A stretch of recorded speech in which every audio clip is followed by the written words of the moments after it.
And hello again, sorry about all this, just literally a load of issues with my goddamn games, for God's sake. I don't know why I keep having issues, but apparently I'm meant to. So, sorry about that, I'm back now, and I've just pressed continue again. Hopefully it actually loads this time though.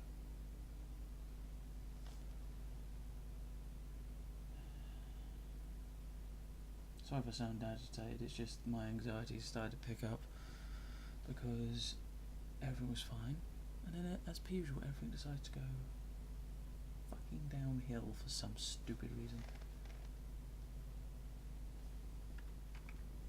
I am live, so why is it saying that I'm not live? Okay, it's doing an advert, okay. Oh, look at that, it loaded this time. And just before we entered the antechamber. So, come on. I've already got Warhammer 2, I can't stream it, so please can you just stop?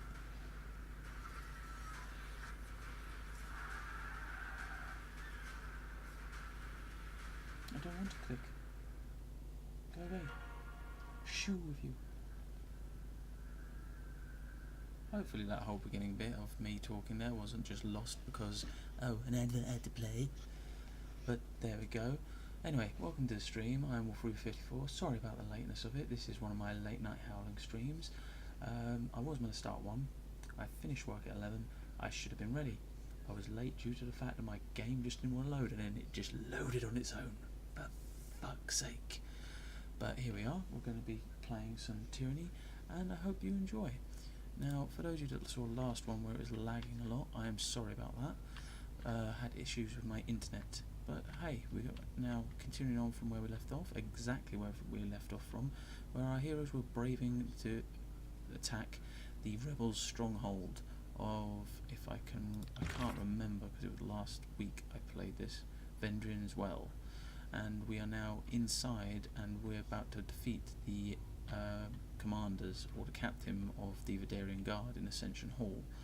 We have our friends Barrack, Verse, there's me just inside our character, and Lantry. Now these are all different characters. Barrack, he's for the disfavoured who do not like us anymore because I sided with the Scarlet Chorus, which Verse is part of. So yeah, there we go.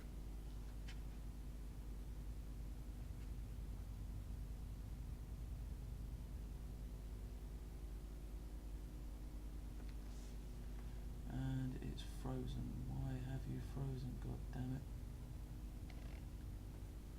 Come on, don't do this to me. You're literally going fine until everything...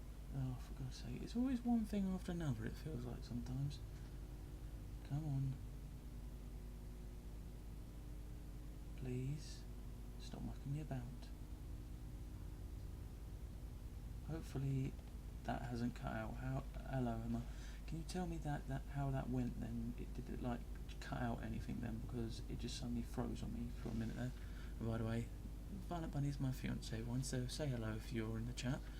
But anyway, so we started with the Scarlet Chorus. They're helping us take this place, and the disfavoured have decided we're going to do it as well. And sort of fighting in the courtyards broke out between the two. While we're going to defeat what we're meant to be defeating, the Vedarian Guard, before Karis' Day of Swords, which is 5 days away. If we do not do our mission, which is to defeat them and end rebellion in the Apex, I think it is, or the valley we're in, we will end up with all of us dying horribly because of an edict made by the Overlord himself. So let us get into it. If you want to know any more, just go to the previous, you can watch some of my previous streams on it, which are on my YouTube channel, youtube.com/wolfreaper54. If you want to know what my symbol is, it's basically the same symbol I have on Twitch, a little Grim Reaper. Little cutesy Reaper. Right. Let's enter the room. I got it. Sup, bitches. Oh look, there's a Tiecaster woman that we met last time. Tarot. No, so it's still going your end, but it keeps on freezing on my end.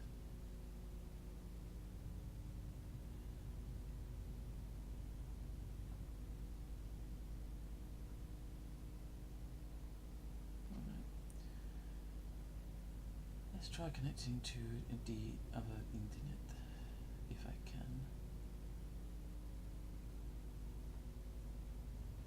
But at the moment it's not even saying I'm connected at all to anything. Come on, stop being a prat. Don't be a prat all your life, Rodney. There we go. Hopefully that will solve the issue of why. Oh, it's appeared.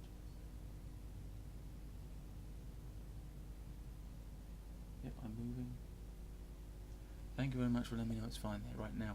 Enough fucking around. Right, Tarkus Ari, who is the leader of the Vidarian Guard. So you are the vanguard of Kairos' conquest. Not as tall as I imagined, but we can't all choose our executioners. Already word of our defiance spread throughout the lands. You're 7 kinds of stupid if you think our war ends here. Before you stands target. Get my words, for fuck's sake, words. They fail me. Captain Targus Ari, de facto leader of the dwindling Vidarian Guard. Short, sunburned and agitated even when standing still, her body is a compact sculpture of muscle and bone, and her face is short on symmetry thanks to the scars and dents of dozen brushes with death. Ooh, so she's a hardened warrior. The image there is like though your lives will certainly end here in Ascension Hall, she chortles pointedly upward to the ceiling, the stone arches somehow supporting the massive weight of the spire overhead. Consider yourself fortunate. Some of the finest rulers of Apex meet death by duel in this hallowed hall. Truly there's no finer place to settle an inerectable feud. Sisters, brothers, Ari looks back at her cadre of soldiers with a solemn nod. It has been a privilege to lead you, and an honour to share in your final days. Taking a deep breath, she turns to you, waiting silently. What did you hope to gain from your rebellion? Seems your uprising amounted to nothing but dead kingsmen. Any last words? Or, use my athletics and brandish your weapons menacingly. You had no chances to surrender. You had so many chances to surrender. I have orders to take this execrated. Fuck's sake, I can't speak. Oh, for God's sake, it's got stuck again. Why does it keep doing this? Every single flipping second it keeps getting stuck on me. It's like the same with my iPod, I don't know why, and all I want to be able to do is monitor the chat. Dear God, will you just stop, stupid laptop? And now it's not even coming up with anything. Come on.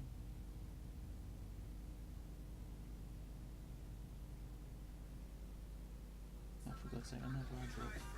Right, just shut up. Shut up, you stupid brilliant flipping thing. Now the flipping thing is lagging. God damn it. Right. Brandish your weapons menacingly. You had so many chances to surrender. I have orders to make this excruciating and slow.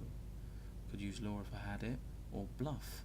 I am but the first of your problems. The chorus and the disfavoured are right behind me, and one thing they have in common is hatred of you. I think my guy would want to try and talk his way out of this, not go full fighting.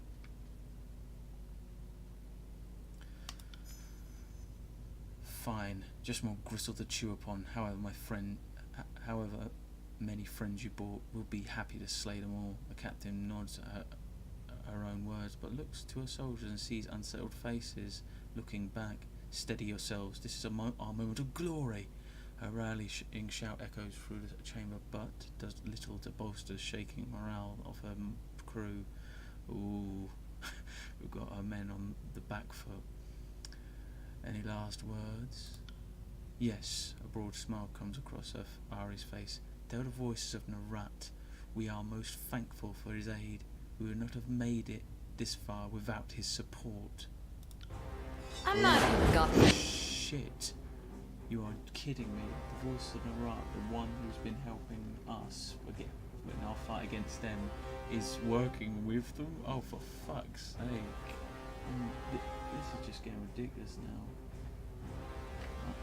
Let's say, all I want to do is monitor the chat and it being the right pain in the bum about it. Come on, just do as you're told, just for once. Just, oh my god.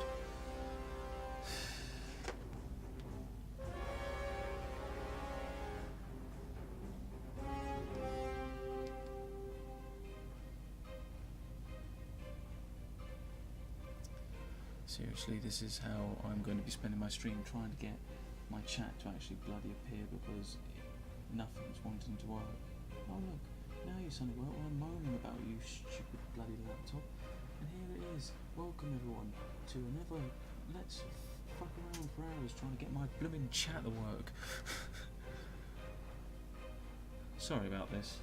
It's just annoying me to hell and back, because I've got the main problem with the internet fixed, and there's still problems because now the two things that are meant to be providing me with the chat are just playing up for no reason at all, other than to be annoying.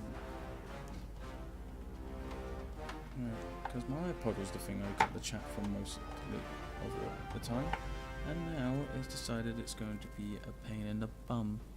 And now look, a lovely advert, lovely. I don't really want to watch this advert because it's a horror fucking film.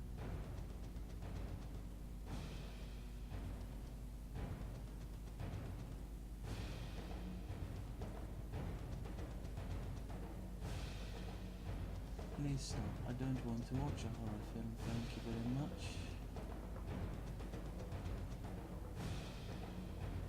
Come on. I am really sorry about this to anyone who's watching.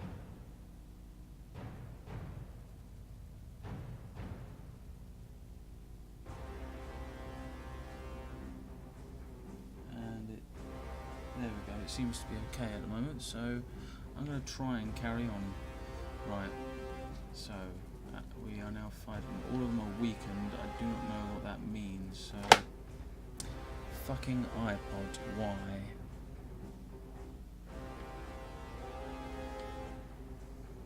God damn it.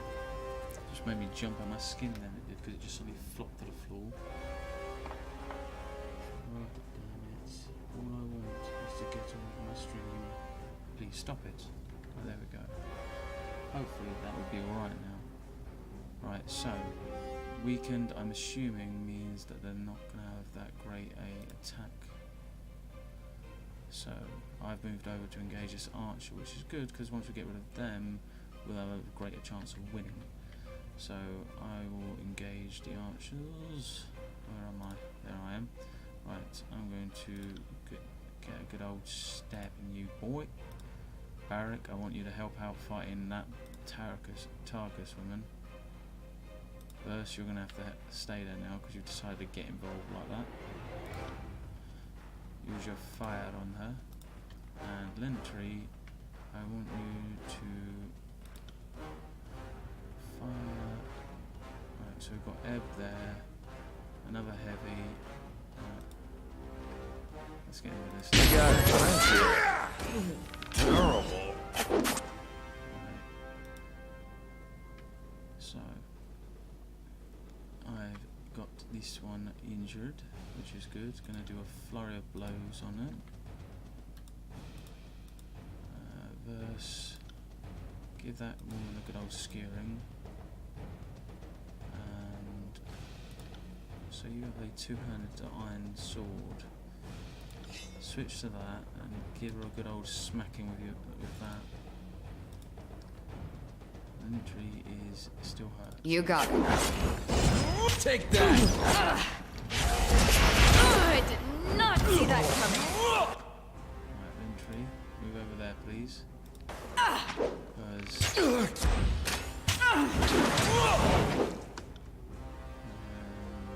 Verse doesn't have any healing at all. Got be good.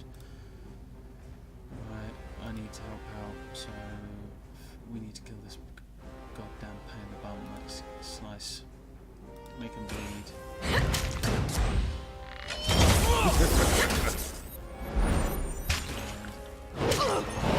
Did I always have this much blood? So he's going to do his slash again. You set her on fire. Lentry, I need you to probably get ready to revive someone soon. So yeah, there we go. We can come on. Smash to pieces! Right, so birds. Damn it, right. Right, now go over there, do that. Consider it done. Good. The fucking leader's dead, so the morale's gonna be dropping like a fly. If anyone's still there, please let me know in the chat, because I'm worried now my stream's gone down. So it'd be very nice of you to do so. Do not feel like you have to though. Right. Help out killing Egg, because she's the next problem. Oh crap, so where is... Oh, she's still... I thought she was dead. I just lost one of my people then, because I heard the like noise, like someone was dying. Right, what's this do? Rot spear. Enrage for 126. Yes, please. Touch us foolish. So bonus to my why not? Help As you command. Right, so she can't do anything right now. Yep.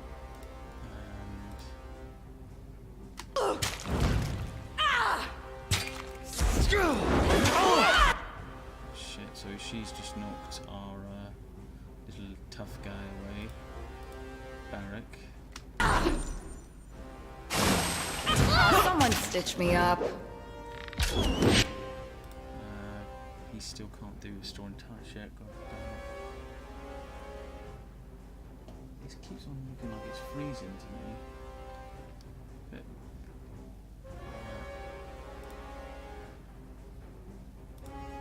let's finish this pain in the bum off. Oh no, don't do that. Bad, Daniel. Focus on what you're doing, off man. Right. Bastion, let's go. Will do. What the fuck is wrong with my weapon? Alright, verse, language, Jesus. There's children. Barrack, stay up, boy.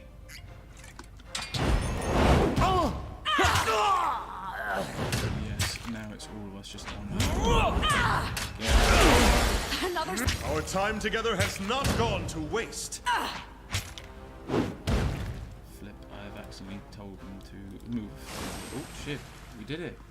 All down, nice.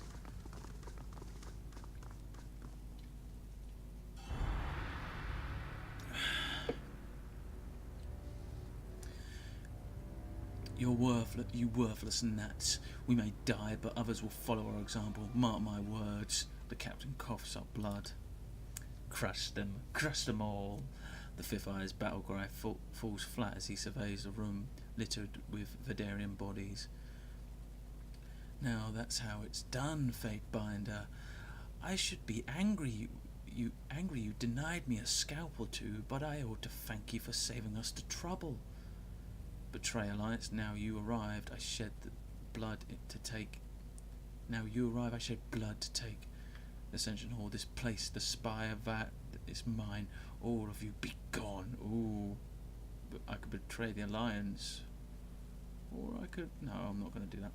I think he would think of that, but it would be like a brief thought, and then he would go back to being like, yes, I must do what I'm told, otherwise I'm going to get killed. I'm honoured to have had a hand in the glory. I'm sure your Archon will be pleased I managed to do your job for you.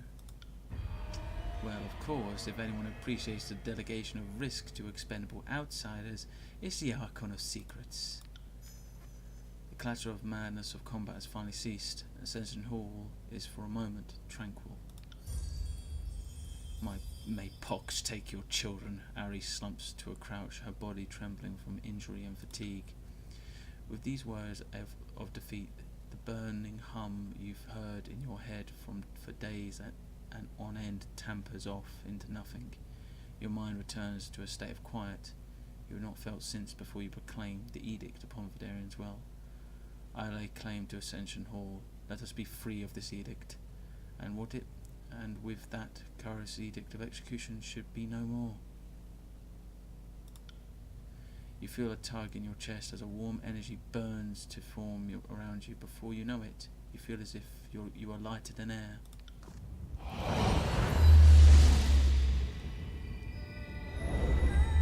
Oh shit, what the fuck is happening?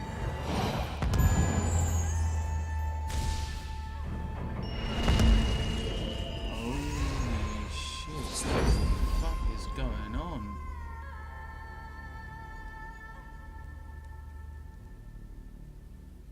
Okay, that was a bit odd, I suppose. So we're going to the top of the spire.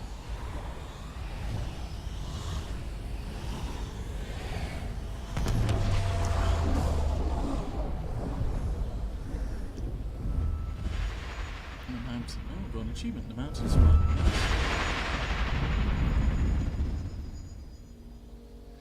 You blink away the last of the luminescent trails in your field of vision. The masonry of Ascension Hall is replaced with a wide open space in every direction, save for the slab of ancient stone beneath your feet.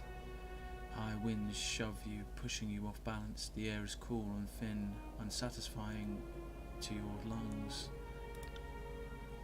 Lentry.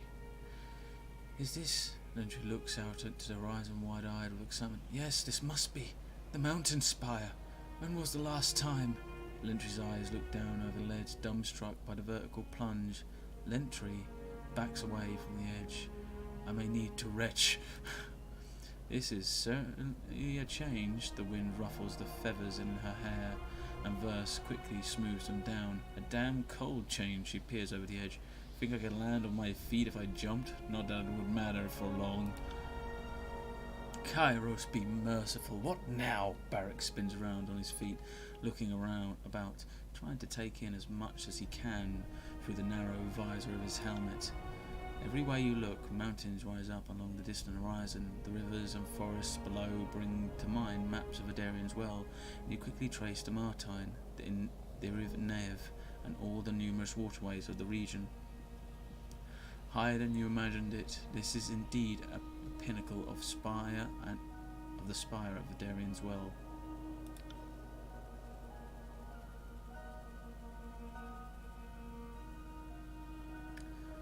How did we get all the way up here? Ari strains to stand, clutching her side.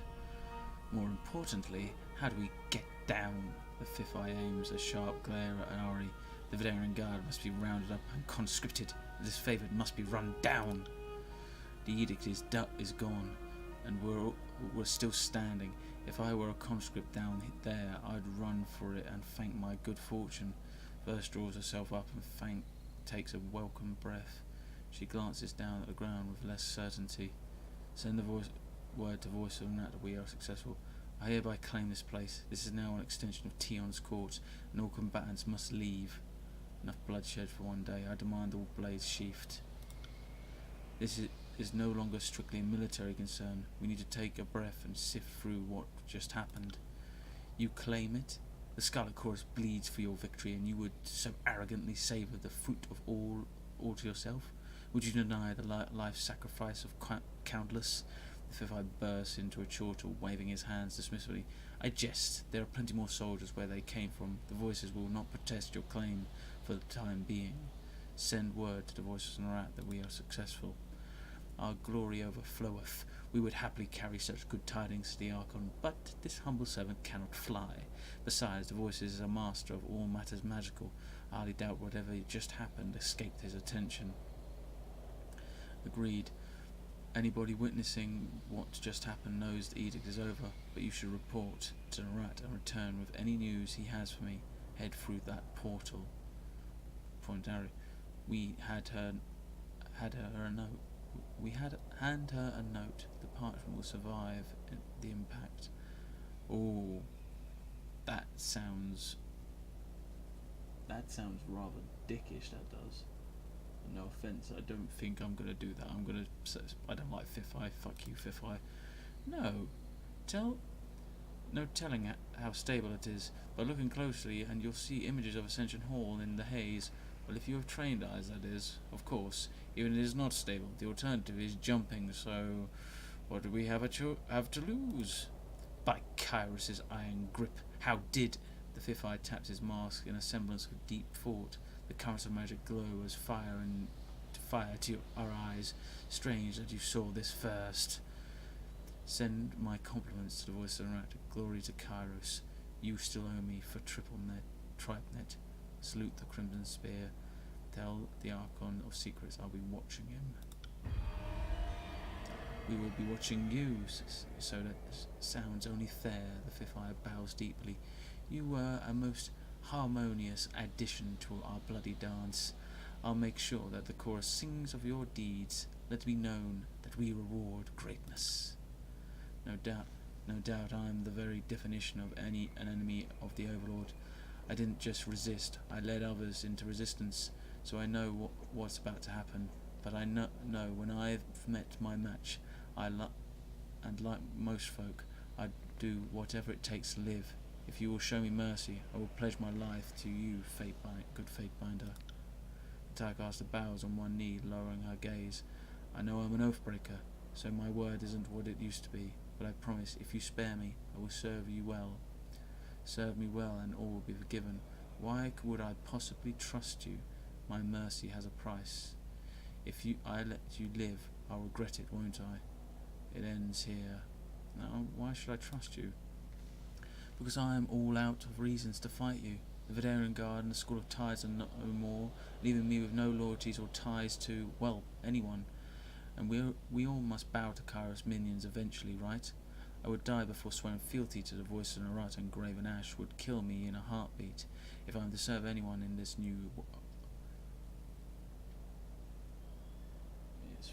Oh no, it hasn't frozen. I thought it froze again. New Order. It should and must be the Archon of Justice, and you are the only servant of Tunon I can think of to ask. If I let you live, I'll regret it, won't I? My fighting days are over. If you let me go, I'm gone. Gone from this battle, gone from the tears. I never harm another servant of Kairos for the rest of my hermit life.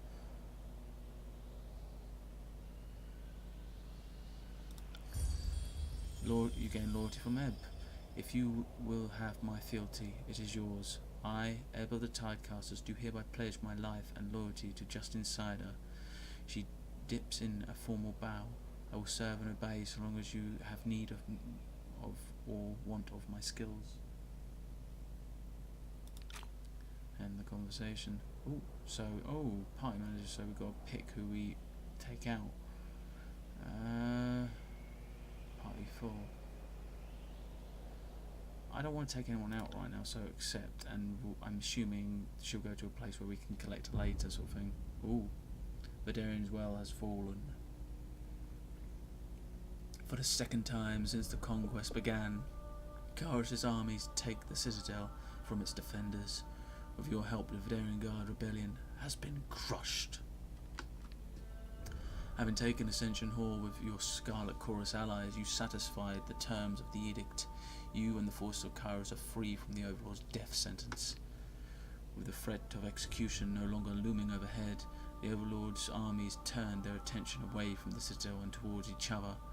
The tensions that flared over the long siege reached an explosive crescendo as the disfavored and Scarlet Chorus armies clashed iron and bronze in a hasty, disorganized battle. After a brief exchange that left his soldiers bloodied, Graven Ash withdrew his army from the valley, pulling the disfavored back to their secure fort in Blade Grave. Once his army finished licking their wounds, the voice of Narat ordered the Scarlet Chorus to gather in the Stone Sea and prepare for war, this time against their former allies.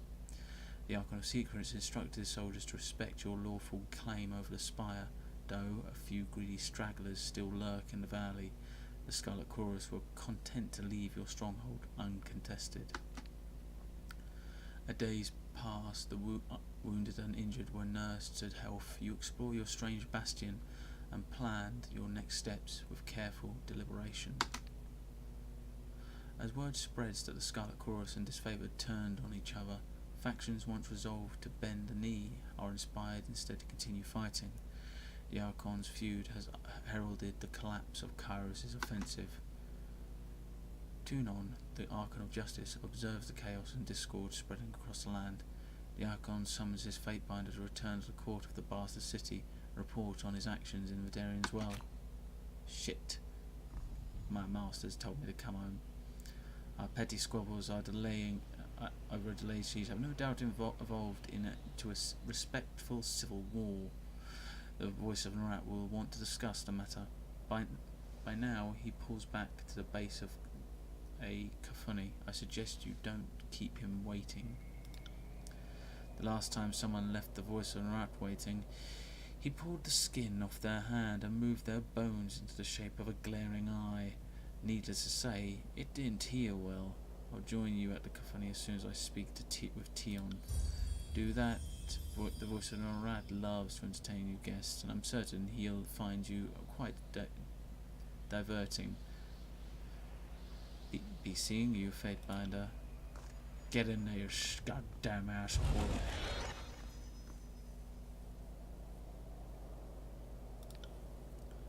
What? Stepping past the portal, almost to the edge of the spire, Fifth Eye lets out a squeal of panic. My exit vanished! It was just there! I don't know what happened. This is all new to me. Look around for a solution. Calm down. I can fix this. The humming from the curious sculpture pulses and builds in volume, as if to draw your attention. Like this. So, to the idol we go. On closer inspection, a series of symbols carved around the base of the structure come into view. One symbol pulses with a blue-white glow. The pattern resembles the glowing lines of light seen on the floor of Ascension Hall, moments before you found yourself transported above the clouds. As you stare at the symbol, the chill of the wind abates and your chest swells with warmth. The air finally feels welcoming, your lungs sated at last. I'd be careful going any closer. The whole tower is humming with energies that we don't understand. Lindry holds his quill poised above a sheet of parchment with anticipation. Now, I didn't say back away. Let's find out what it does. Just be cautious. You stake your claim on the tower and everything in it. Whatever the sculpture is, it belongs to you. I feel dizzy. Do you feel dizzy? Barrett massages the brow of his helmet, causing a howl of grinding iron to echo across the expanse. What is this thing? Touch the sculpture. The stone is smooth and cool to the touch. Marbling patterns move with the curves of the sculpture, looking more akin to veins than imperfections of rock. You can't find a single marking to suggest an artisan's tool.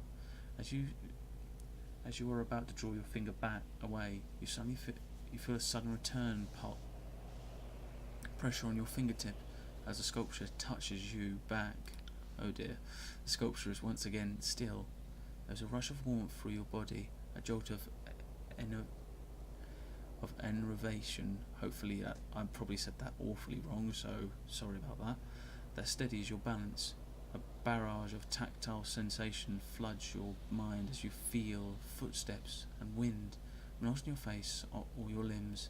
A moment later, the flood of information begins to make sense. You are feeling the wind against the spire, and even the weight of your own feet, as if the spire were a second spine. With this connection made, you feel your awareness pull from this place, not as a traveller, but as one glimpsing the world from impossibly far away. In this moment there is nothing you cannot see, though you see it nearly all at once in a flood of sensation that is difficult to pass. You see a spire at the crossing of an ancient stone structure, two walls extended off in the distance. At the base of the eternal spire, settlers and merchants act in every way unconcerned, toiling under the observation of unforgiving taskmasters. As the shadow of the spire falls over them, the mood changes. The settlers pause in shared unease and look up at the sky towards you. Some of the faces look at you are familiar. You recognise this place as Leviathan's Crossing, where you served during the war. Near the settlement built at the joining of the ancient walls, you see a breach in a massive masonry, a cleft into forbidden hidden realm within the old walls. Drift closer to the spire, drift into the entrance of the old walls. Shadows envelop you, muting all sound and vision with silent delay. There is a feeling of perversion, of wrongness. Whatever arcane power is allowing your senses to drift free of your body seems to falter in this place. Figures haunt the stone halls, drifting animations of cloud, claw and fang. They pay you no heed, but you fear them all the same. In the depths of this forbidden place, the deepest chamber is bathed in light. An arcane symbol illuminates the floor through the details, though the details hurt your eyes when you focus. With a gentle tug, your focus pulls back to the new horizon, though it takes you a moment to recognise it as Vidarian's well. You return to the awareness of your immediate surroundings. The effect leaves you unsteady on your feet. The spire feels similar to the one you now occupy, though instead of radiating arcane life, it reeks of dust and crumbling stone. A branch withered, once pulled from its tree. It reaches for you with barely a perceptible tug. The link between you and the spire recedes. The arcane bond is still present, but the mystical energies for the moment are quiet. Your body flooded with excitement and fatigue. It's unclear whether the mystic connection is strengthening you or siphoning the tower. The tower offers nothing by the way of answer, and you know that asking would only yield more silence and mystery. The deluge of the sensation is over, but the positions of the other spires still linger in your mind. From your vantage point atop the mountain spire, you can easily spot the mysterious structures, each of them rising. For God's sake, what is going on? High above their distant surroundings. Because we've made a connection now, we can open up the portal. Did you sense that? Lintrees signs a long sigil in the air, squinting at you as he works his cantrip. The ripples are everywhere. When you move, the magic of this place stirs and churns. That portal over there, just those burning braziers, all grow more intense as you approach. I think it's responding to your presence. Before we get ahead of ourselves, it's worth remembering that you ended Kairos' edict. That's no small feat. Maybe your connection to this place is related. Either way, sounds like something for the arcane-minded to investigate. Speak with me after you see Tunon, Fatebinder. The disfavoured need to be shown their place. If a dog acts up, you use a firm hand to put it back down. If we are to succeed in the tears, we must work quickly. I will be waiting. Let's see if he actually goes down this time. Yep, it worked that time.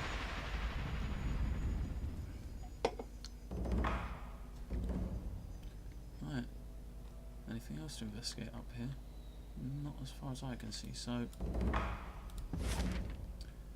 back down to Ascension Hall, Vidarian's Citadel. Now we'll go down to the actual hall. I want off this tower, please.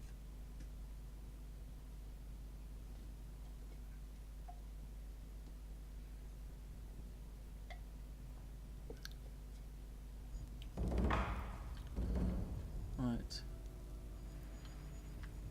Let us go out this way then. Because it doesn't seem like there's anything left for us here. Because we're meant to be going to see Tunon, our beloved master.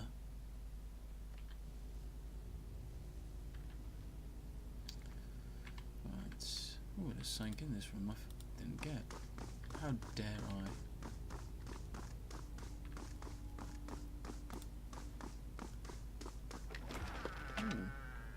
Plans. Locked iron gauntlet.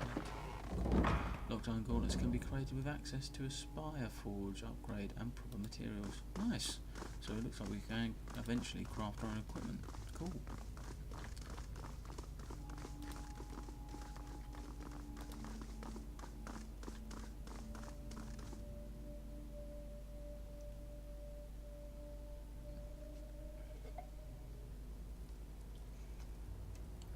So there's our banner, the claw.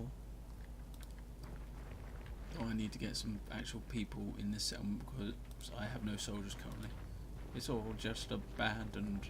Ooh, hammer. So sell that.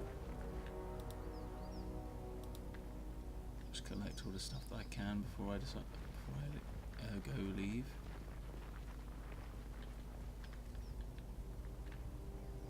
I was just telling you that's the main entrance. Right. Oh. Oh, Spire rest bonus. Oh, cool. So we got a +5 all skills until next rest. Cool. Right. So he is needing a leveling up. So let's do that then. So let us put it on his strength. So he has a bit more spell strength, but also, oh, hang on. No, minus his magical defense. Oh. It's putting up the minus, so eventually we're going to plus. Okay, that's cool. Yep, save that. And engagement attacks. Get a chance to attack enemies as they engage you. Nice. Let's do that one then. Or Clash of Iron. Let's start unlocking the other tree, and that way we can get some new skills for him. Protects. Graven Ash doesn't protect you anymore. He's a bit of a douchebag now. Right. I like the fact that we've got still a disfavoured soldier fighting for us, despite the fact that Graven Ash is his master. Starts free whispers. Right. Fair enough. Don't know what that does, but sod it. So now where do we head to? Oh, hang on. Holy shit. We've got all of this to look around now. Holy crap. Contested lands. Stone Sea, that's where the voice of Narat is, at the Kophoni. The Burning Library entrance. Iron Hearth. Sentinel Stand. We have Haven over here, and then the Sunset Spire, and then the Bastard City. I think we should probably see Tunon first before we head towards the Sunset Tower. After all, he is our master. So, let's be off.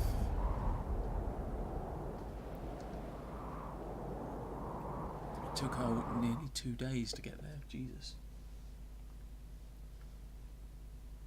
As you can tell, I've never got this far in this game, so sorry if I don't seem to know a lot about it. Right, so report to Tunon.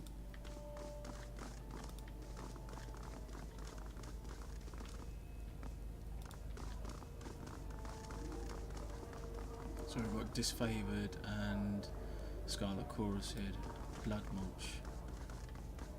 Oh, so there's Tunon floating. You call yourselves officers of Kairos' army, but your conduct falls short of my expectations. The court finds your accounts of Vendrian's well lacking, rife with misdirection and fallacy, fouled with baseless accusation. The shadows beneath Tion's cloak darken and flare around him. Murmurs of unease erupt in the court. I'm just going to be silent and listen. Albatross, Your Honor, I have relayed the events as I experienced them. You can well imagine why my version conflicts with his. She makes a dismissive gesture to the Scarlet Chorus representative. On my honor, on that of a great general, I would sooner snap my sword than perjure myself before you, Archon.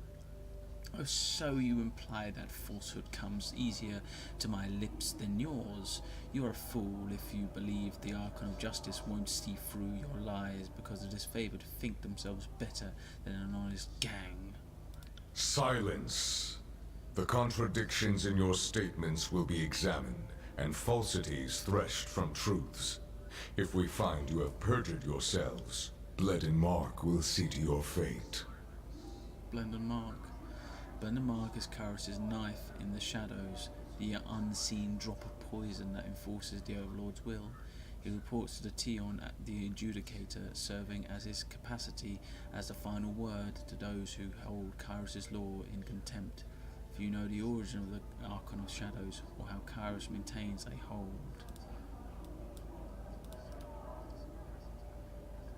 on him, Those who anchor the Archon never live long past sunset.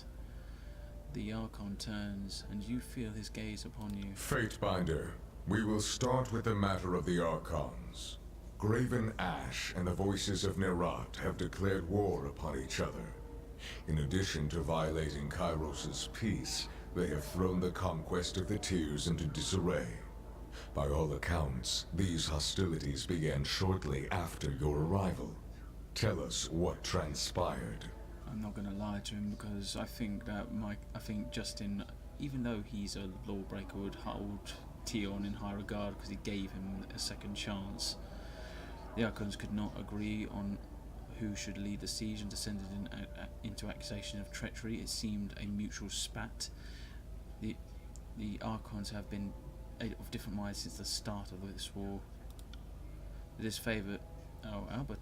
disfavoured were more deserving of the honour. Our tactics and training outmatched the Vidarian Guard at every turn. What bland dash. The disfavoured couldn't tip over a straw hut if they had a week to strategize.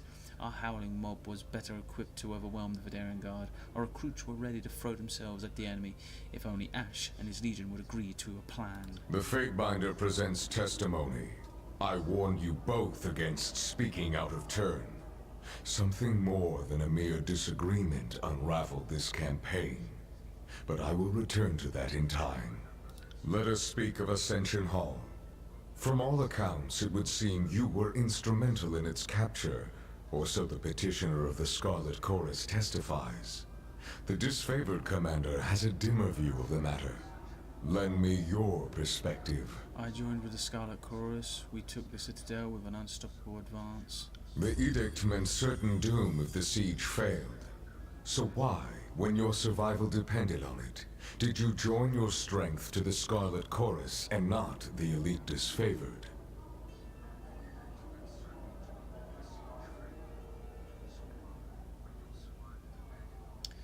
Oh, so I'm basically going to be throwing Ash under the bus either way with this. So petty squabbles clouded Ash's judgment. He was too mired in assaulting the Voices of Nerat to conquer the Citadel properly. The Voice of Nerat was willing to win the Citadel at any cost. Ash values his army more than his duty to Kairos. I would say that one. For a long while the adjudicator hovers in silence. Shadows trail from below his robes. I will consider this testimony at length. The court thanks you for it. Is there anything you wish to add at this time? I've told you all that I know. Your testimony is accepted by the court. The statements of our guests raise questions in my mind. There is much about this campaign that has caused me to wonder. A shipment of iron weapons was short on arrival. Where coveted iron is concerned, I don't believe it to be a clerical error. One of my agents recovered this seal in Echo Call. It belongs to a merchant collective. Lethian's Crossing is teeming with their kind. If you would root out treachery, I would advise starting there. Petitioners, leave us. I would have a private audience with the Fatebinder. Ascend and join me. You will find the way opened. Puff of smoke and he's gone, right? We've got now a private conversation with our master. Fatebinder Nunoval, Cleo, and Rogalus. Fatebinder, you return. Rogalus looks you up and down with an inscrutable expression. You look as if you have many questions for me to untangle. Ask. I am feeling generous. Tell me about some of the past Archons.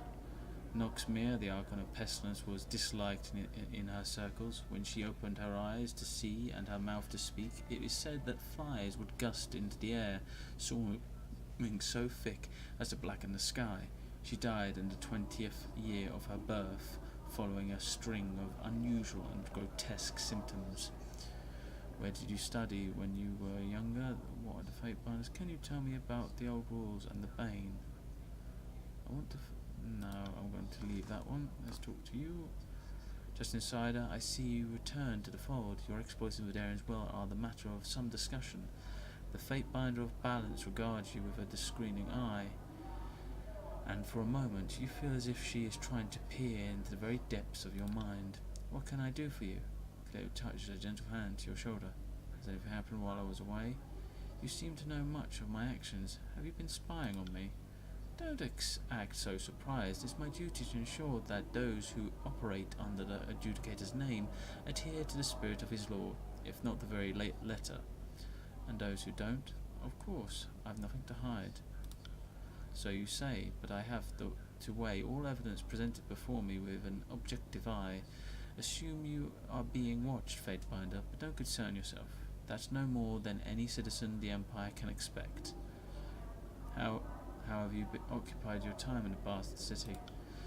Tunon sends me on assignments here and there. I settle disputes between the locals from the Adjudicators when the Adjudicator is otherwise occupied. She smirks. Everything from trading disagreements to pushing chorus squatters out of basements, rewarding work. I'd like to know more about Tunon.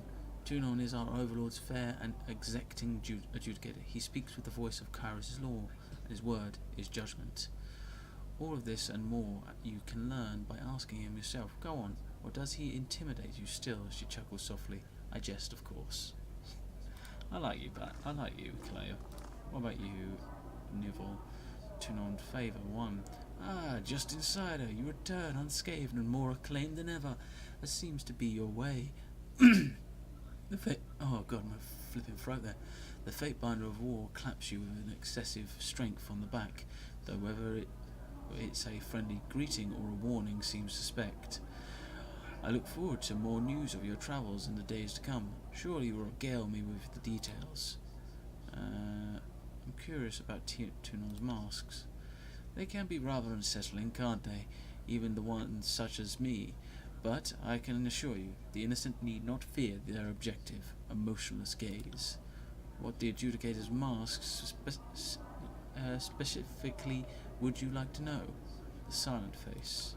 The silent face is the face that Tunon shows to us now, and for that we are fortunate beyond belief. The silent face is a patient face, a face for listening, as Tunon presides over all matters brought to the court, taking great pains to ensure all sides of an issue are heard. I want to know about the face that is no more.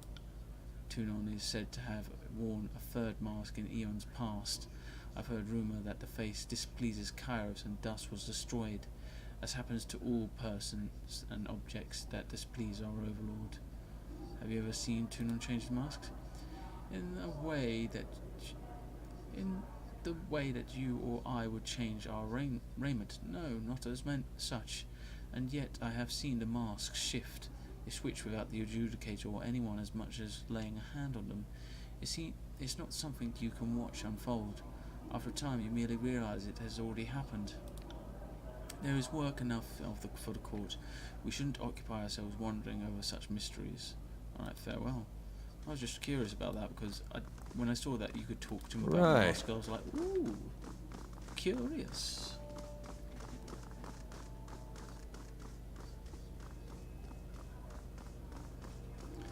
Alright, let's go have our private audience with Tunon then. Please don't kill me. I'm sorry, Daddy. I'm weak like Babby. Right, I'm gonna go Yes. talk to him. This civil war, this feud, is an insult to Kairos' peace. It should not have taken the better part of a year to silence the last vestiges of the Oathbreakers. Tunon will guard you and thoughtful sons. Say nothing. Our allies squabble while our enemies regroup. It falls upon the court to measure the extent of the damage and to execute the agents of disorder. I want your I eyes. suspect that treachery, negligence, disunity, and greed have infected one or both of our esteemed allies. Until you are instructed otherwise, this matter is the court's primary focus. Fair enough. Graven Ash and the voices of Nerat must be examined in close detail. You are charged with observing the Archons and presenting your case that one of them has wrought chaos and disorder upon the tiers. What if I find them both blameless? Could they both be guilty? It's possible, but the momentum of the conquest up to this point suggests otherwise. The failure at Vendrian's Well implies a coordinated will behind the chaos. As always, you will be held accountable for what you do in the court's name. But you are free to conduct your investigation in the manner of your choosing. You must expect lies, misdirection, and manipulation. Suffer not such obstructions of justice. I will not. They say the voices of Nerat holds you in higher regard than most. Use this alliance to enter his confidence. It seems unlikely the Archon of Secrets is more honest with friends than with rivals. But to his friends, he has been known to divulge much. Fair enough. The disfavored will likely be less cooperative with your investigation. They will no doubt assume Graven Ash's honor is beyond reproach, which is all the more reason to scrutinize the Archon of War closely. And if the ironclad forces discourage your inquiry, I charge you to make them talk. Speak their language of battle if you must. I shall speak with the Archon of Secrets. The chorus seems like a source of lies. Why bother? Extract information from the disfavored sounds like a worthy challenge. Remember, your bloodlust must always be tempered by Kairos' laws. You may defend yourself against the disfavored. Because they are warring with the Scarlet Chorus, you may claim the defense of the chorus. Your fellow Fatebinders have been busy acting as my eyes and ears. I have a few leads for you to follow. You should, of course, speak with your brothers and sisters of the court if you need further counsel. Thank you very much, Tunon. The Scarlet Chorus leader in Halfgate is set on taking the disfavored's holdings with lethal force. Rumors of aggressive chorus posturing are commonplace, but if you are in the Stone Sea, it would be wise to investigate. The Oathbreakers were reported to be using iron armaments, more than they might acquire from looting what few disfavored they killed. Any iron in the tiers not rusted through was made by forge-bound hands in Lethian's Crossing. Between craftsman and quartermaster, someone let iron fall into enemy hands. Investigate this matter, and bring the thieves to justice. There is a final matter to discuss. A sensitive topic. Though it's impossible to gauge from his expression, Tunon seems more wary than usual. What concerns the court, Your Honor? In spite of the many shortcomings at Vendrian's Well, you managed to make a name for yourself. You proclaimed an Edict of Kairos, resolved its demanding conditions, and ascended the mountain spire. Any one of these feats would be worthy of recognition by the highest authority. You managed to accomplish 3. Tunon hovers in observation, awaiting a response. I was only doing my job, Your Honor. I am in a privileged position to accomplish incredible deeds. Just another day in the life of a Fatebinder. I would think you would speak. But as I said, it's good with his words just inside. Your sense of obligation to your role is admirable, but modesty will not recommend you to the task ahead. Whether by design or by accident, you have captured the attention of Kairos' army and the local tiersmen alike.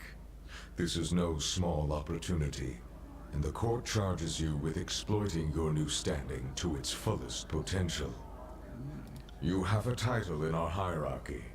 However, it's a little-known secret that one's standing in the world is determined by their infamy, their deeds, and how they come to be known. Mind this notion as you bring justice to this lawless frontier. There may come a time when your deeds speak for you louder than any title. I've kind of gathered that, considering the conquest stuff that I did. Whatever you did to capture the attention of the masses at Vendrian's Well, I would encourage you to do so again. Understood. I will be known as a champion of justice. I look forward to churning chaos into my will. Great deeds will define me. You begin to understand. Whether your acts are favorable or heinous, it falls to you to bring greatness to this campaign. I will be. You are dismissed. Should the court have need of your presence, you will receive word. Go forth and do my bidding, and bring glory and honor to the tiers in Kairos' name. Tunon raps his gavel against the floor, the singular note resounding throughout the hall, telling you basically, fuck off! Goddamn hooligans. Getting some abilities there. Oh, Tunon's once again sitting in judgment. Evidence against Graven Ash and evidence against the voices of Nerat. Right. So we talk to our Tunon daddy. Lord of Justice. Justice. Alright, let's see about talking to our friend, fellow Fatebinders again. Fatebinder, you return. Where did you study? Let's know about tears. No, nothing. Right, same stuff. Okay, right, solid. We are going to leave and get on with our ascension to greatness. Oh. Who the fuck are you? Oh God. It's you, the executioner, the Archon of Shadows. Oh shit. Welcome back, kid. Amusing it as it would have been to watch the edict drop. I guess I'm glad you lived. Blended Mark, Archon of Shadows, rouses from a faraway stare, turning to face you with a wary smile. Though he stands still, he seems to shift in and out of shadows that surround him, that shroud him. You gain wrath with Blended Mark, and you lost favor with him. Sided with the Scarlet Chorus, huh? You like secrets and trickery? The Archon gives you a stare, punctuated at the end with a short sneer. I don't need mortals to win wars. Time was of the essence, but Ash was slow to act. I sided with the Archon that could ensure my survival. What is it to you, Archon of the elderly? Oh, do not piss him off. He can kill you easily. Turnleaf, he has lectured me. If so, I've somewhere else to be. Time was of the essence. Gained favour with Tunon and gained. It's not surprising that he'd be cautious. Ash's Legion has warred without reinforcements for years. Unlike the Voices, when his soldiers die, his army dwindles. I imagine you're off to meet with the Voices for, well, whatever it is he has in his mind. But first, you and I need to have a little chat. I'm listening. I think I'd be willing to talk to Blended Mark, considering that he's like he's the assassin of the Overlord. So I think I may have even picked up a trick or two from him, or something like that. Considering that I've been around Tunon all this time, I'd think I'd be, a bit more on speaking terms with the Archon of Shadows. Everyone's keeping an eye on you because you did something nobody has done before. Got a guess as to what that might be? I'm the first Fatebinder to engage war against an ally's soldiers. I'm the first Fatebinder to proclaim the edict. I'm the first Fatebinder to resolve an edict before the consequences come to pass. I'm the first Fatebinder to wake the spire of the old walls. I'm the first person to take an evasive stance against your rhetorical questions. Let me guess. I'm the first Fatebinder decided to promote. Kairos has decided to promote to some position of authority. Not even close, kid. You've mistaken Kairos for someone who knows and cares that you exist. Proclaiming an edict isn't new. Neither is surviving or resolving the commandments of an edict. But you're the first to proclaim and resolve the very same edict, and it didn't kill you. In one fell swoop, you survived your second edict, resolving the very one you had proclaimed, and you woke an arcane structure that had slept for several centuries. Why should I care about any of this? So why are you telling me this? Did I do something wrong? And now I go on your short list of people who stand out as potential problems. More or less, mostly more. He offers you a dangerous grin. I don't care what you do with your information, but you should know the danger you're in now that you've put yourself on the map. When you're dealing with the Voices, don't forget that he'll be doing everything he can to figure out what makes you different, and how he can use it for his own gain. Thanks for the advice. Glares sadly. Wait, there's still so much I wanted to ask you. Until the next. The Archon of Shadows shrugs to you in farewell, but his golden eyes are alight with interest as he watches you. And is he gonna go? No, he's not gonna just poof. Okay, fine. Let's get the fuck out of here. Right, so back to the world map. Now we can go to the Sunset Spire, which the Mountain Spire kind of told us to go to, or we can go to where the chorus are and speak to the Voices of Norat. I think I'm going to go to the Sunset Spire and Lethian's Crossing, begin our investigation there.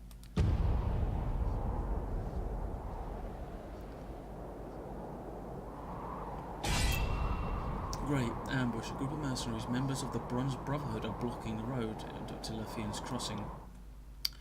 Great. Bunch of goddamn mercenary dickheads. Worse than the gunners. Right. I don't know whether they're going to be hostile straight away, I'll so be we're your going to shadow. just Yes. sneak in. Because last time we got ambushed, it was just they wanted to talk. But I don't know about this lot. Right. I'm going to sneak Yes. further forward because this looks like an ambush. Well, of course it's going to look like an ambush, and you're being ambushed. Right.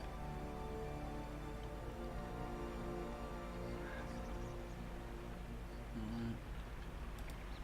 Let's just have a little look around before we go any further because I don't want to be... Right. Doesn't seem like anyone's...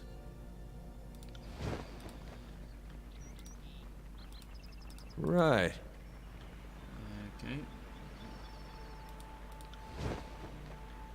Who are you? Raider. Okay. You must be joking. A toll? A small figure stands before some armour-clad soldiers. His arms move wildly as he gestures in frustration, yelling at the man directly in front of him. Absolutely not. I have come through Iron Hall Trail more times than I can remember. No one ever asked for a toll before, and I won't be paying one now. He notices you standing nearby and turns to speak to you. Fatebinder, surely you of all people can help me. My name is Astir. I must get to Leviathan's Crossing. I have goods to deliver. Tell this man I will not be paying a toll to him or anyone, and he is to let me through. He folds his arms over his chest and nods with a pronounced finality. Greetings, Fatebinder. I'm sorry you've been drawn into this. What you've stumbled into here is merely a conflict of the changing times. I am Will, of the Brotherhood, of the Bronze Brotherhood. Iron Trail is under our protection, and anyone passing through it must obey our rules. If this gentleman would like to passage through our land, a simple donation is required. He holds out his hand. These funds help our cause and keep Ironhall a safe place for all travellers. Clearly, you both can see the value in that. Asta speaks, his arms swinging about again, emphasizing his words. And who exactly is keeping it safe? You standing there with your weapons at a ready against me? His arms drop as he turns to you again. I am naught but a travelling merchant. I have no money to spare, and I certainly pose no threat to anyone. Keep this area safe indeed, he points at Will. You are the only threat here. Fatebinder, please, talk some sense into this man. Address Will, address Asta, or pay the ring toll for Astir. This man will not be paying a toll today. Call your guards off and allow us passage immediately. Just because you passed through before means nothing. Pay the toll now, or head back. You are trying my patience. Astir fumes for a few moments, his mouth comically opening and closing in rage. I cannot abide this level of absurdity. He ruffles through his belongings and pulls out some rings, slamming them down in Will's outstretched hand. Fine, here's your toll, thief. Now get out of my way. He turns to you, a look of distaste on his face. I will not forget your help, Fatebinder. Will smiles and puts the rings in his pouch hanging from his neck. I knew you'd see it my way, Fatebinder. He makes an exaggerated flourish and moves out of Alistair's way. And you may, my good merchant, thank you for your generous payment. You may pass.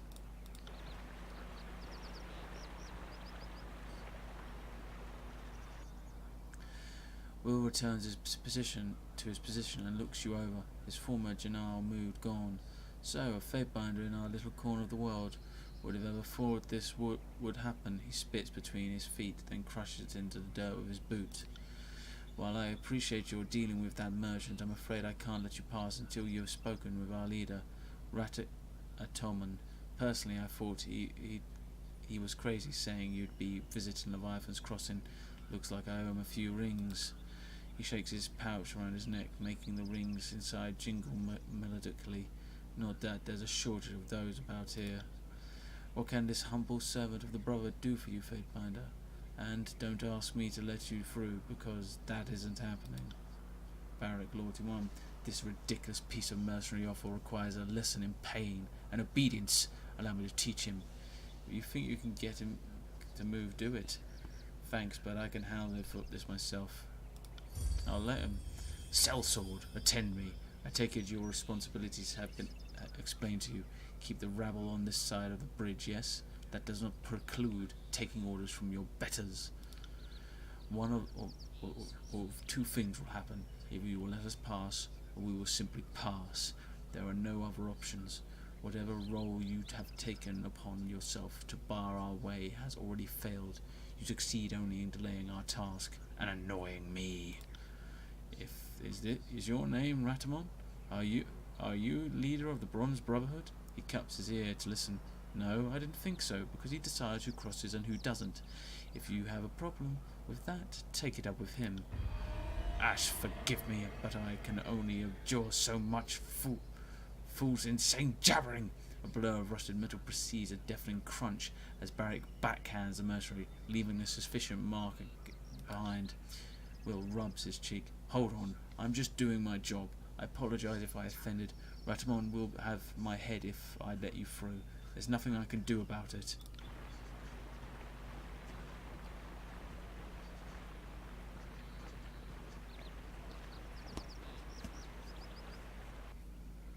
Ratamon. Oh, so this is him. Rather slight build. You could probably crush him, for God's sake, man. Come on, Will. Get a backbone. While you are talking to Will, a striking man with a shock of bright blonde hair approaches, moving away from some men searching bodies of slain soldiers to the south. He watches you intently as he closes, his angular features pulling into a look of disdain. And here's the fate binder. He doesn't mask his displeasure in his voice. I knew we'd see you. Was just wondering when. One trip to Leviathan's Crossing wasn't enough. The Bronze Brotherhood were the original protectors of Leviathan's Crossing, but they passed control to Kairos' forces and stayed as retainers. Over time, they proved too disorganized to keep the peace. You handed the settlement over to the disfavored, trusting it to their discipline to maintain. Governor. He didn't even mask the contempt in his voice. You had to return where no one asked you to come. Throwing me out of my home wasn't sufficient? Are you here to disrupt my life some more? He looks at his men, who stopped to watch your conversation. You aren't done? He flicks his hand at them, and they return to their searching. It doesn't really matter why you're here. I don't care. I have more important things to worry about. In case you've forgotten me already, my name is Ratamon. I am the first brother, leader of the Bronze Brotherhood. But I'm sure you already know that. I can't help but see you over here, talking to Will and that travelling merchant. Only here for a moment and already sticking your nose where it doesn't belong, aren't you? I don't appreciate others invading my territory, Fatebinder. I told him he had to speak to you, Ratamon. He wanted through, but I told him no. If you don't give me the signal, the Fatebinder isn't getting into Leviathan's Crossing. No one will invade your territory. Ratamon stares at Will for a few moments, lips pursed, then continues as if Will never spoke. Watch yourself while you're a guest in my land. If you have come to stir up more trouble, we are well equipped, and will not back down in defence of what is rightfully ours. He sweeps his arm in front of him, gesturing to surrounding countryside. Welby and I might not always agree, but that is one point we see eye to eye on. If you step out of line, we will both correct you. His eyes narrow and he leans towards you. You are not welcome here. Now tell me what you want or leave.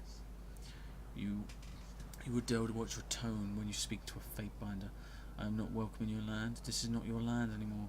Why are you charging travellers a toll to get through Ironhall Trail?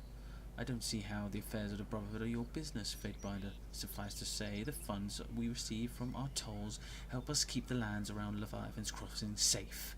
We are owed our dues, and we shall have them. You do well to watch what you say. Any more?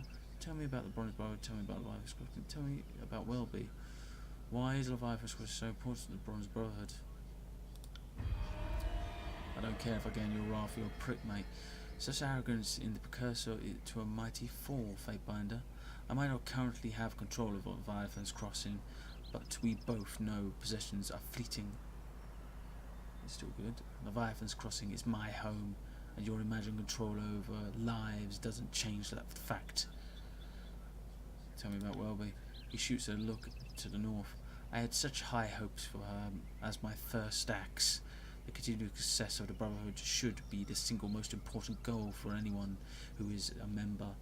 She seems to have forgotten her place. She is not the head of this band. I am.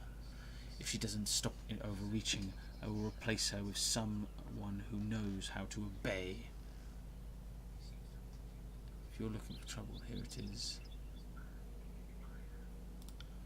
Ratamon laughs horribly. I care not about Kairos' forces. I've already reaped the rewards of my loyalty, and I will not make that mistake again. You've taken my home, but I will have it back. I won't cower when you raise your voice against me, lapdog. We will speak again soon. I certainly hope that isn't the case. Fuck you, arsehole.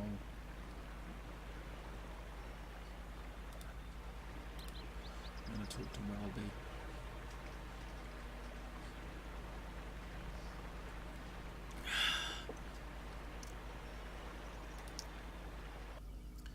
The tall woman stands here surveying the area for a small overlook.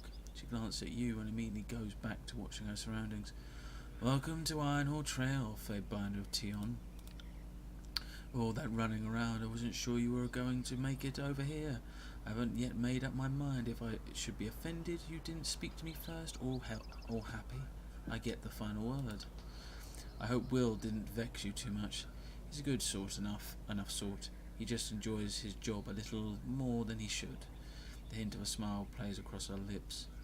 He thinks he's being sly, taking a cut of every toll, but he's told practically everyone what he's doing by now. Did Ratamon have anything of note to tell you, or is he still wasting his time scouring dead bodies for information he'll never find? She looks south and sighs softly.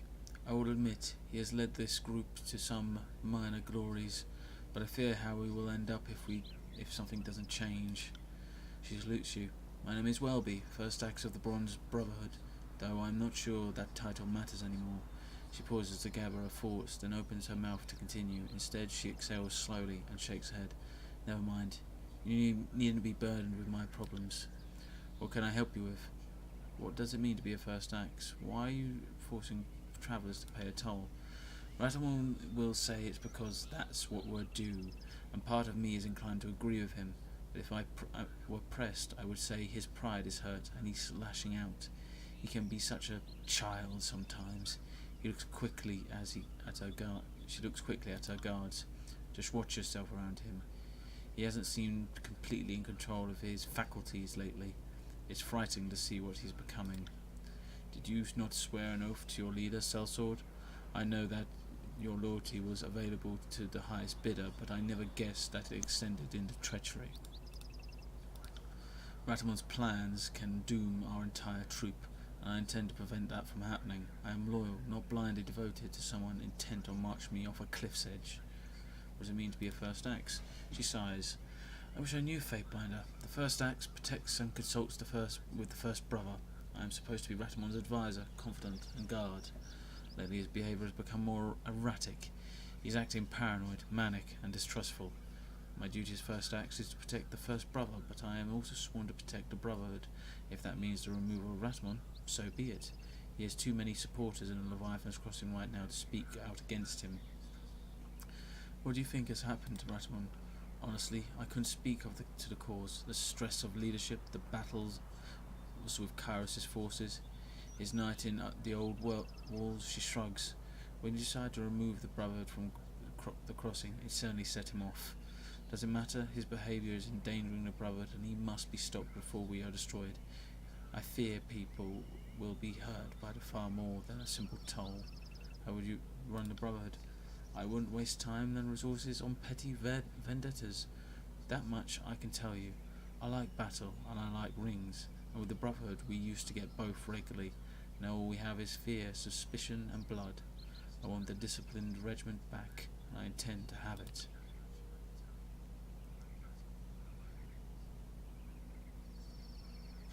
True, acting like a child when you don't get what you want is not the behaviour of a leader.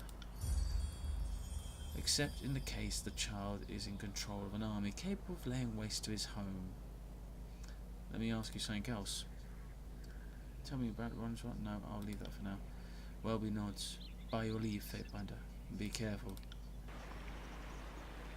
Okay then, so are we able to cross now? Or are we still going to have to barter our way across this damn bridge? What can this humble servant of the brotherhood do for you, Fatebinder? Don't ask me to let you through, for God's sake. Again, still. Oh, I already spoke to Ratmon, and he said I could pass. Lie. I will pay a toll, so my station means nothing. Out in the middle of nowhere? No, your station means about as much as a whore to an eunuch. He holds out a hand, palm up, and taps his finger in the middle of it. Money is what matters to us. He stops, paling slightly, and touches the red spot on his cheek. Again, no offence intended. Those are rules Ratamon set. Alright. Ratamon, let us fucking through, you goddamn dishevelled lunatic. Still around, Fatebinder? I hoped you had decided to move on already. Now tell me what it is you want, or leave. If you're looking for trouble, here it is. I knew you couldn't be trusted, cad. The forces of Kairos will always show their true face if pushed. Ratamon retreats, calling to his men as he runs. Guards, we have a snake in our midst. To arms!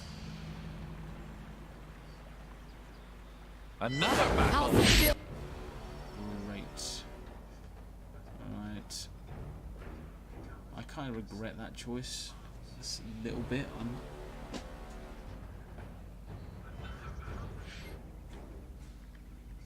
Right.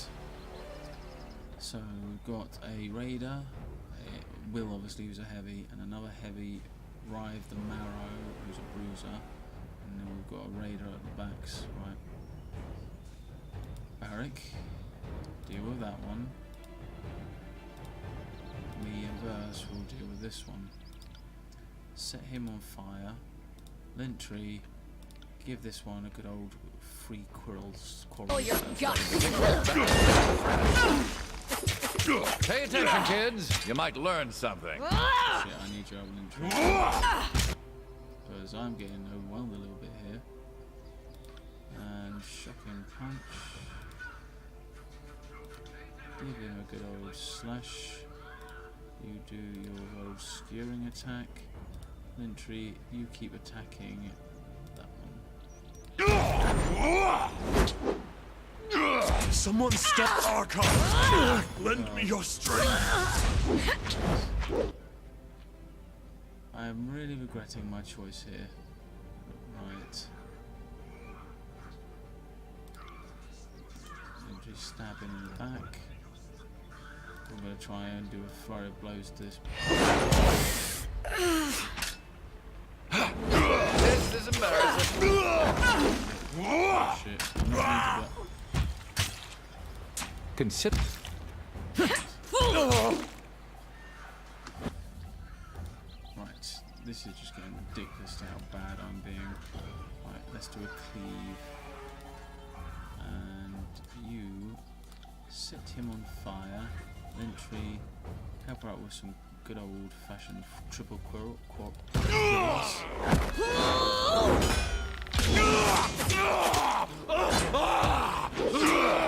I'm not built for this sort of violence. Right. Damn it. Right. Let's give her a good old electrical punch. You skewer this dick who's on fire.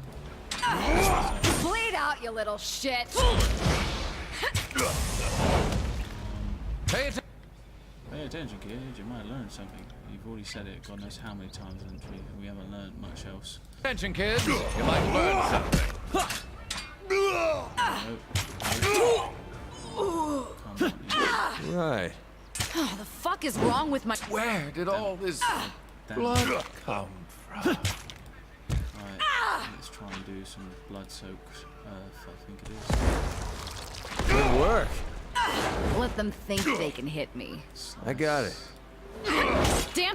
Seeing an awful lot of red. There we go.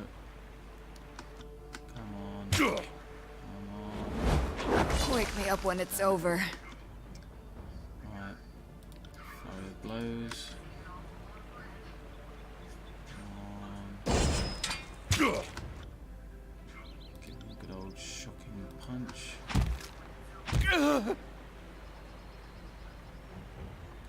Oh, he died of bleeding. Just dropped dead suddenly. Right. Anything to loot from these guys? So Will was the last one standing. So he went this way. Sorry, I can't. I'm guessing the rest of his troop are going to want to fight now. Yep. Which means... Shit. Did not want to do this, so... Oh, God damn it. So we pissed off the local Bronze Legion. Right. Let's try and do this then. So I'm here, very badly injured. I'll spill your guts. And I'm down great. I'll take care of Wait! I did that? Down, so Nice! very much rewarded. Very badly wounded. You got it. Oh, didn't.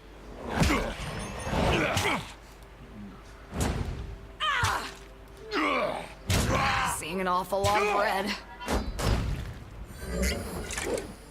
Pay attention, kids. You might learn I something. never had a chance. You got it. Radar. Come on.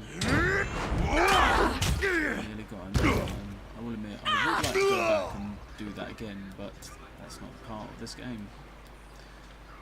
Will do. He insulted me and I was just really not happy with that, so we found this scroll of energies and a light, some fucking boots. Nothing on the body. A bronze brotherhood mace. Right. I think we should camp here for now, just to heal up after that. So we're going to have a little rest before we carry on. And we're going to go into... And they were exacting a toll which is against... which wasn't approved by Kairos. So, no, you cannot keep doing this. In effect, they were breaking Kairos' law, so... Really? I've done the right thing, he hopes, deep down. So, light foot move faster in combat. Arrow shield, when superior replace dodge with parry while defending against range attacks. And then sneak attack, I'm going to go with lighter foot, because that way I can be much speedier in battle. And speed is key in a fight. On it.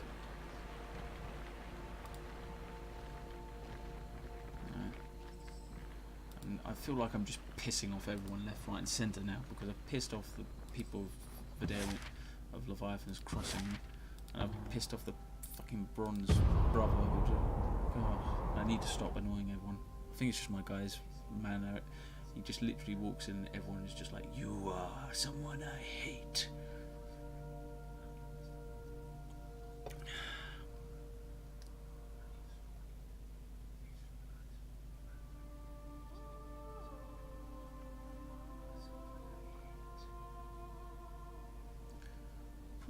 Getting hot in here, but I'm not gonna take off all my clothes. Hell no. Ain't gonna do that shit. Wait, let's unpause and get moving. Ooh, there's a lot to be had here. Ooh, stone shield. Stop there, Fatebinder. Not another step. You are not welcome in Leviathan's Crossing.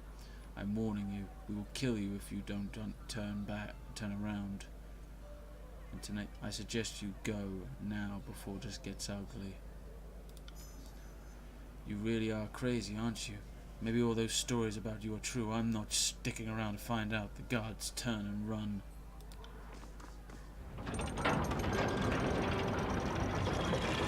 Look at that, future corpse. Hope you fancy red. Those words would cause more harm than this useless weapon. I've just come to see the See that? Sets I'm not in. fire, you goddamn assholes. Right. Barrack, hit that fool next to you. Verse, skewer him. Entirely useless.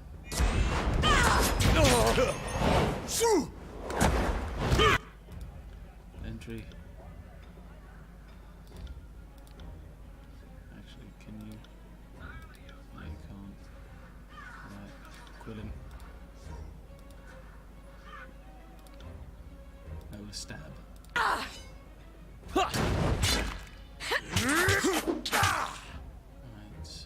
I'll tear your skeleton out by your ass.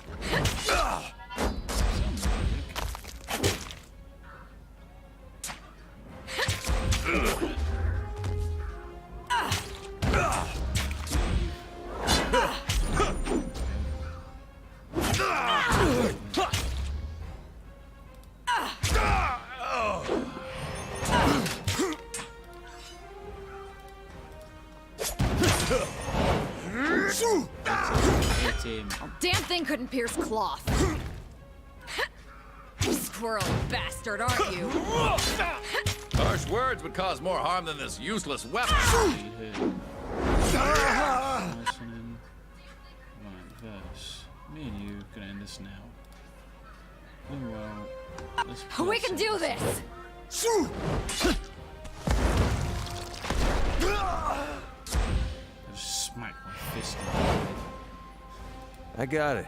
So they've pulled up the ramp, which means we can't get into certain areas of the rifles crossing, I'm guessing. Just, why all the hostility? God damn it. Right. So we've got Oathbound, okay. So these guys look a bit more fighty, as it in like the same way me and Verse are. Right, we'll each get one. Entry. You still can't do that, that's fine. I'll take care of it. There we go, just, oh look at that, just that smack there, that's cool. Skewer him. I'm going to stab mine. Filthy hands off me! Pity you won't enjoy this as much as I do. Ooh, bit Can't move. I'm trapped in place. Alright, these guys are actually giving us a good old fight, nice. Right, time to make this one bleed.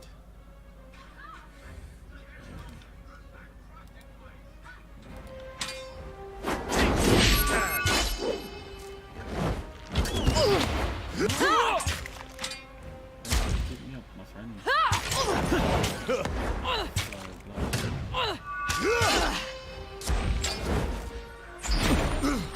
That's what I'm saying. They switched to Too old for this. entry, kill that. Die! They won't even get close.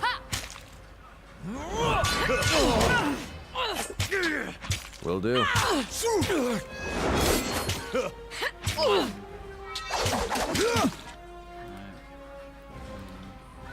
Set her on fire. Smack him again. Entry, heal her up.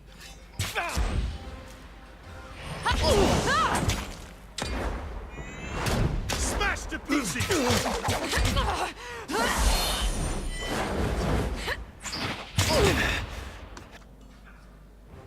God's sake, what am I doing? I didn't tell you to run away, you goddamn coward. You cowherd. Skewer that one, please. Entry, shoot that one. He's annoying me. Just quiet is favoured. This is just, there we go. Right. So we've got some settlers here. I did not wish to fight, just so you know. These assholes asked for it. while that's going on, I'm going to quickly level up Lentry.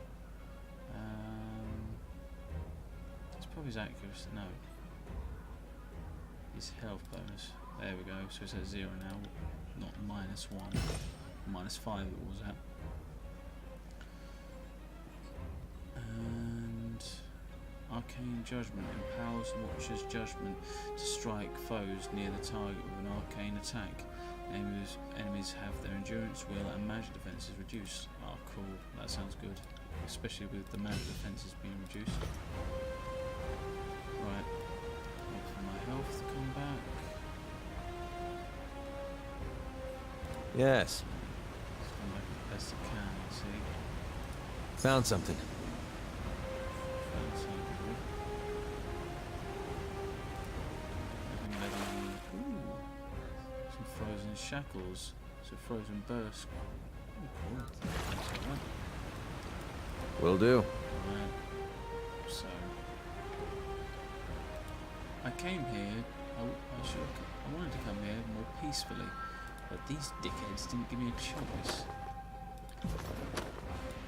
Right. Right. Let's open this up. Athletics, force of winch. So force the winch. Stone pole required, and we don't have that. So disable the winch to lower the bridge and gain access to the other side.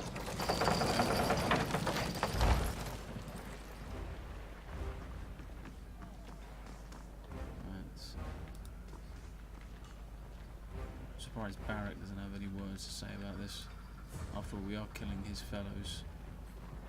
Anything else? Nothing else down here. Seems like over here. This part of the market. There we go. Oh, hang on. Mark of death for Tara. Oh, Jesus. Right. Right, verse. Oh, actually, our ironclad friend Barrack. You deal with her. Lentry. You assist him. I will deal with that one. Reverse. We'll take on the Your champion! Right. So I'm getting attacked a hell of a lot here. Another slicing. So skill that one. Entry. You're still doing your attacks. So You got it. This weapon is entirely worthless. Die! God damn it. All this fighting just so I can investigate what Kairos asked me to. Will do.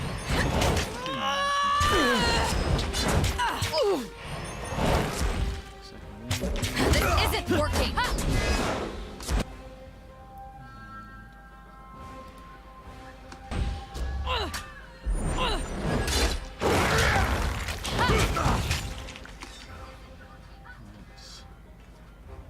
Let's get this bitch down. Barrack, stay up, buddy. I'm gonna make him eat that for a moment. Entry. I need you to give us all a bit of your old-fashioned magic, my friend. Verse. Set him on fire. Me. I'm going to attack this bitch. You got it.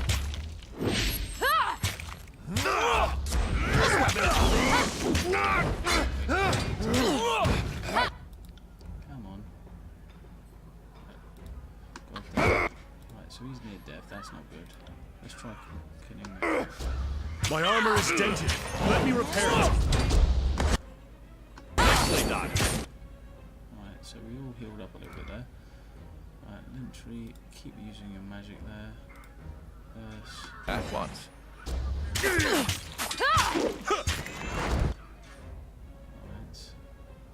Please hurry up and kill that mage. He's getting on my tits.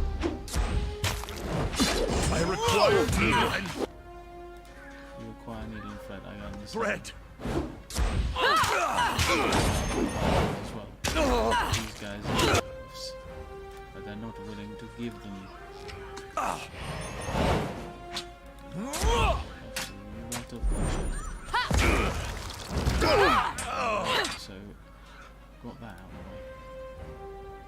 way. Now stab him.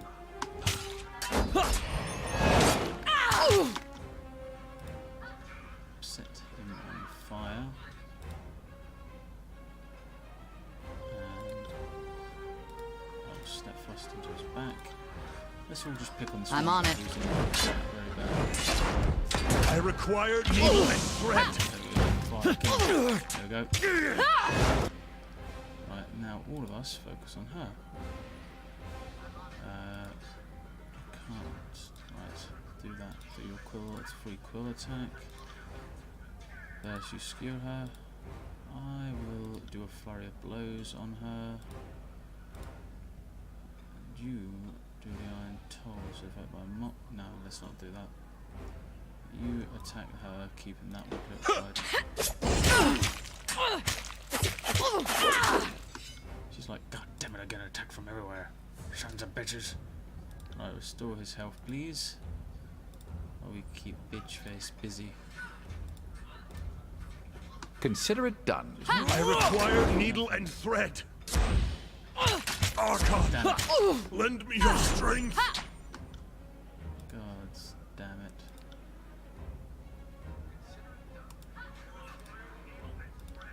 Okay, please. And heal me up, Scotty. Damn thing couldn't pierce cloth. I'm near death, but then again, so is the bad guys. Right. Well, then again, we're the bad guys here because I'm just being a dick. I just walked in. Hey, I'm an asshole. I'm gonna kill everyone. And I don't want to use that yet because obviously, let's just. Actually, no. You keep attacking her. Apologies. I'm injured. I know you're injured. Keep fighting. She's just about to do it. Not happening.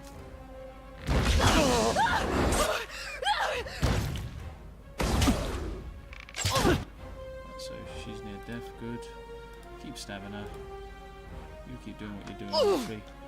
And me, I'm probably gonna die soon, so I'm gonna just quickly get a flurry of blows in before I do. Don't Nope. you die on me! Right, come on. So it's just literally versus the mark of death. Mark for death. Oh god. I think that's what it's called. The name's a trio. She's battle though. Come on. Come on, guys. Come on. Come on, we can do this. Gonna give her a heal. That may not last long, but hopefully it lasts long enough. But this bitch is literally just taking us all out.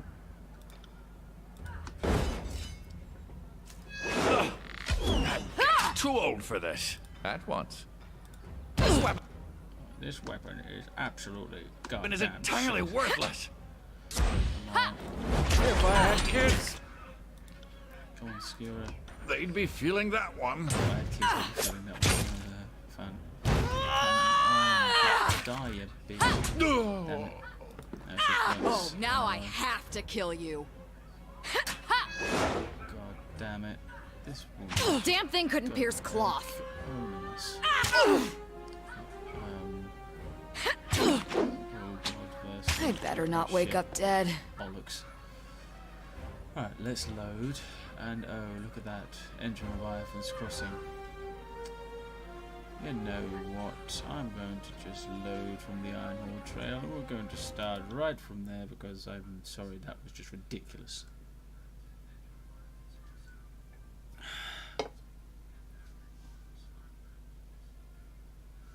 God damn it. All that for nothing. I mean, for God's sake, what was the point of all that fighting anyway? It didn't gain us anything. What I wanted to do was go to Sunset Spire and just see what the fuck was going on there, but no.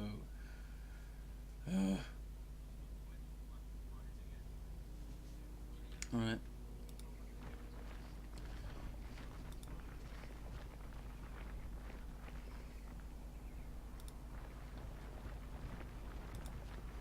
let's talk to the axe lady first.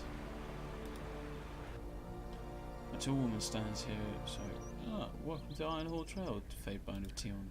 She salutes you. My name is Welby, first axe of the Bronze Brotherhood, though I'm not sure that title matters anymore, so she skipped the bit where she says, oh, you came to be second. I appreciate you coming to speak to me before Ratamon. You all need to be careful. He has of late been acting out of sorts. Okay, fair enough. Thank you for letting me know.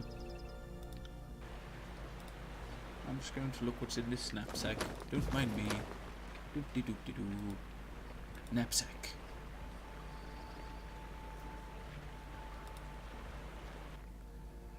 So again with this whole bit, let's just get through this because we know exactly what's happening here. This gentleman is trying to get through. I'm absolutely furious. Don't make me pay. You gain wrath. Oh shit! I actually did exactly what I did last time. Oh well. I do like the Bronze Legion, but I think they need better leadership than this Ratamon character.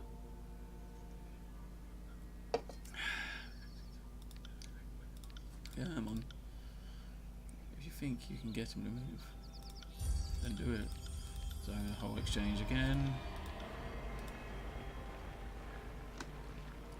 Oh, hello, Ratamon.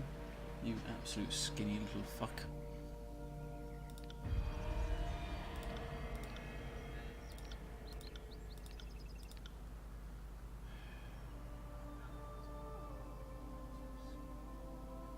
I need to get into Leviathan's Crossing. Ratamon considers your request for a moment. If I let you through, you must promise to behave. I have enough problems dealing with everyone else. I don't need the hassle of keeping you an eye on you too. So watch yourself. I might not currently be controlling my city, but I have eyes everywhere. If you stir up trouble, I will know. He turns to Will. Let the Fatebinder through. Do nothing to delay or accost this party, or you'll answer to me. Will gives you a quick salute. We will speak again, I'm sure. I certainly hope that it isn't the case. You got Ratcom's permission to go, Fatebinder, so go. So hopefully we won't have the same problem now. This thing, I don't really want to fight them because they had... It's only Ratamon that's a prick, not all of the Bronze Brotherhood. And I like Welby, so I'm hoping that there's an option for me to try and, you know, make her the leader, sort of thing. So, off to Leviathan's Crossing we go.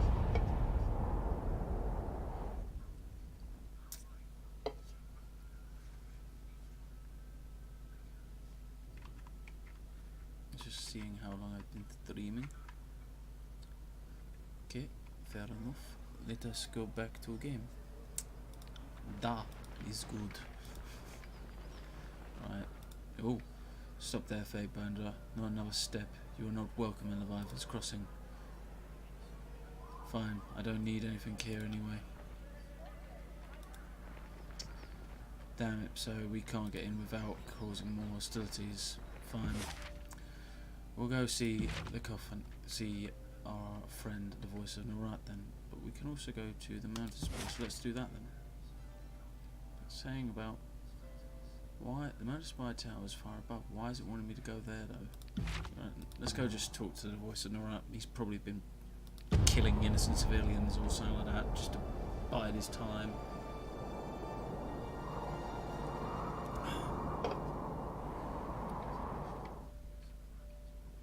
Oh, blooming heck.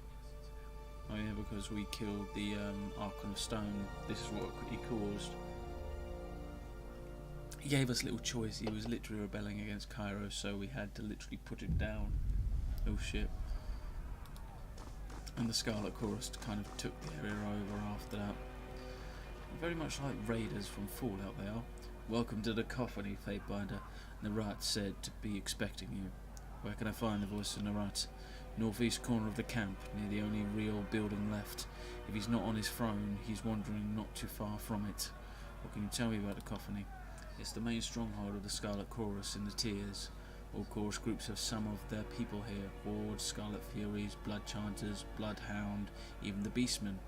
Everybody's got their own section of camp. Better that way, keeps the brawling to a minimum. We got a merchant here if you need to buy anything. There's also the quartermaster, but Narat's got to give him the say-so before you're allowed to get your hands on Chorus goods. In the main stronghold, the Scarlet Chorus for fuck's sake, farewell. I've just said all that before. As I said, looks like a blooming raider. So Vex, who I'm assuming is the Scarlet Chorus merchant. And then we got Lyric, who I think is the normal one. Welcome, Fatebinder. Can I interest you with my wares? Show me what you have for sale. Not that much really, but she's got the campus supplies if we need them, so let us go see, have a look. Oh shit.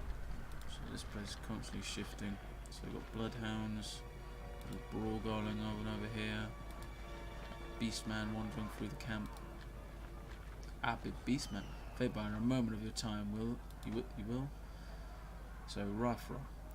Just what we need, a Fatebinder of the courts. Look, I understand my rank, but I can't just bite my tongue when Bossman Dirge thinks to get them away with a crime of such proportions without bribing me first. He grins maniacally, staring daggers at his gang boss even as he speaks to you. Frig you, Rafrop. Dirge shakes his head, murder written in his sneer, as if you settled for a rent rump and a fistful of rings. Admit it, the price you want's my head, and you can stand atop. So you can stand atop our little crew. What crime is being charged? A lot of you are babbling idiots. All right, what are you on about? Speak up, Rafrop. The Fatebinder asked you a question. You'll be hanged for breaking Kairos' law, Dirge. Even the voices can't protect you against that. What's the crime is being charged? A capital one, Fatebinder. And I saw it with my own eyes. 3 nights back, Bossman snuck into and out of the old walls running Wisdom Rise. You shit-face, Dirge barks at his subordinate. Think you can steal the throne when you're breathing around my blade in your chest? Or maybe it's your crafty forked tongue I should carve out first. He crosses his arms over his chest, shimmering with indignation, but as he scowls, a hint of worry flickers across his furrowed brow. He licks his lips before entreating you to dismiss the complaint against him. Like I'd be dumb enough to risk my entrails scurrying about some fusty ruins. Think I don't know why they're forbidden? Scouring the old ruins is just asking to incite Kairos' wrath. And I've got no death wish, either from the Bane within, nor Kairos above, nor a Fatebinder or Tunon before me. The old rules are indeed forbidden. There is no leniency in the interpretation of this law. I can sentence you now, Dirge, or I can hear your plea and adjudicate a fair ruling. False accusation is an insidious crime, Rafrot. What proof do you have of your claims? Proof? Like what? It's not like I followed him into the old walls so I could properly document his transgressions. I saw him go in and out, chasing that sage. That ought to be evidence enough. If it's solid evidence you need, let's go check where the sage body lies. He spits indignant. So that's Dirge talking. A sage in the old walls. What sage? Want to tell the Fatebinder? Or should I? He laughs viciously. Dirge, the gang boss, cocks his head to you, face flushed red as he explains. The thing is, me and Ralph had been chasing a sage clear from Leviathans. I guess she figured she wasn't going to slip us, so she made a beeline for the breach in the old walls. I know the law, so I wasn't about to follow her in. He wets his lips before continuing, but I'd also be loath to let an enemy of the Overlord slither free, so I cornered her before she could make it past the breach. This arsehole here's the one who slit her damn throat, and I held her down. Now he's saying he's watched me waltz right into the old walls without him. Oh, come on, Fatebinder. Are you going to believe that? I called you over here. I'm telling you what happened. Don't let me weasel out of a proper sentence. Only those under direct orders from the Overlord or operating under the agency of Tion's court may enter the old walls. Did you take any from the old walls or touch anything? Well, I fell against the exterior, struggled with the sage. The stones were cold and slick, pretty nasty feeling against my backside as I held her still, but I never went inside. I didn't flinch, nothing. filched nothing, aside from what was on her corpse. I was there. I am telling you, he was in the old walls. That ought to be proof enough, don't you think, Fatebinder? You said you took something from the sage's body. Hand it over. Happily, if it will help you believe me. Blessedly bringing an end to this mess. So, why are you so eager to sentence Dirge Rafrot? Eager? The Horde member rubs the back of his neck, ill at ease. I mean, I'm just thinking, on account of Dirge being a true criminal under Kairos' laws, he really isn't fit to lead this gang in no more. So somebody like me ought to be running things. You see, Fatebinder? All he has in his scheming and lies. He knows he'll lose if he challenges me outright. So he thought he'd accuse me of crime even the voices couldn't dismiss. He stares inkily at the Rafrot. The penalty for false accusation is severe, the severance of 2 fingers on the sword-bearing hand. I'll let Rafrot choose his own punishment, a fine of 300 rings or 3 years of hard labour. Lie, the penalty for false accusation is death by impalement. Oh. I'll let Rafrot if he licks my boots and begs my apology. I'll let Rafrot off the hook if he licks Barrack's boots and begs my apology. Enough, I find both of you guilty and wasting Fatebinder's time, 50 lashes each. Oh.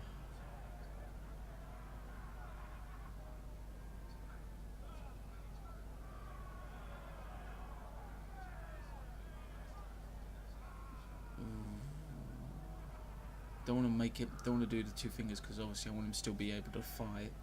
Don't want to fucking kill him. Nicely put, Fatebinder. Rafrot's an idiot and a liar to boot. Give him a piece of justice for thinking he could take that what's mine.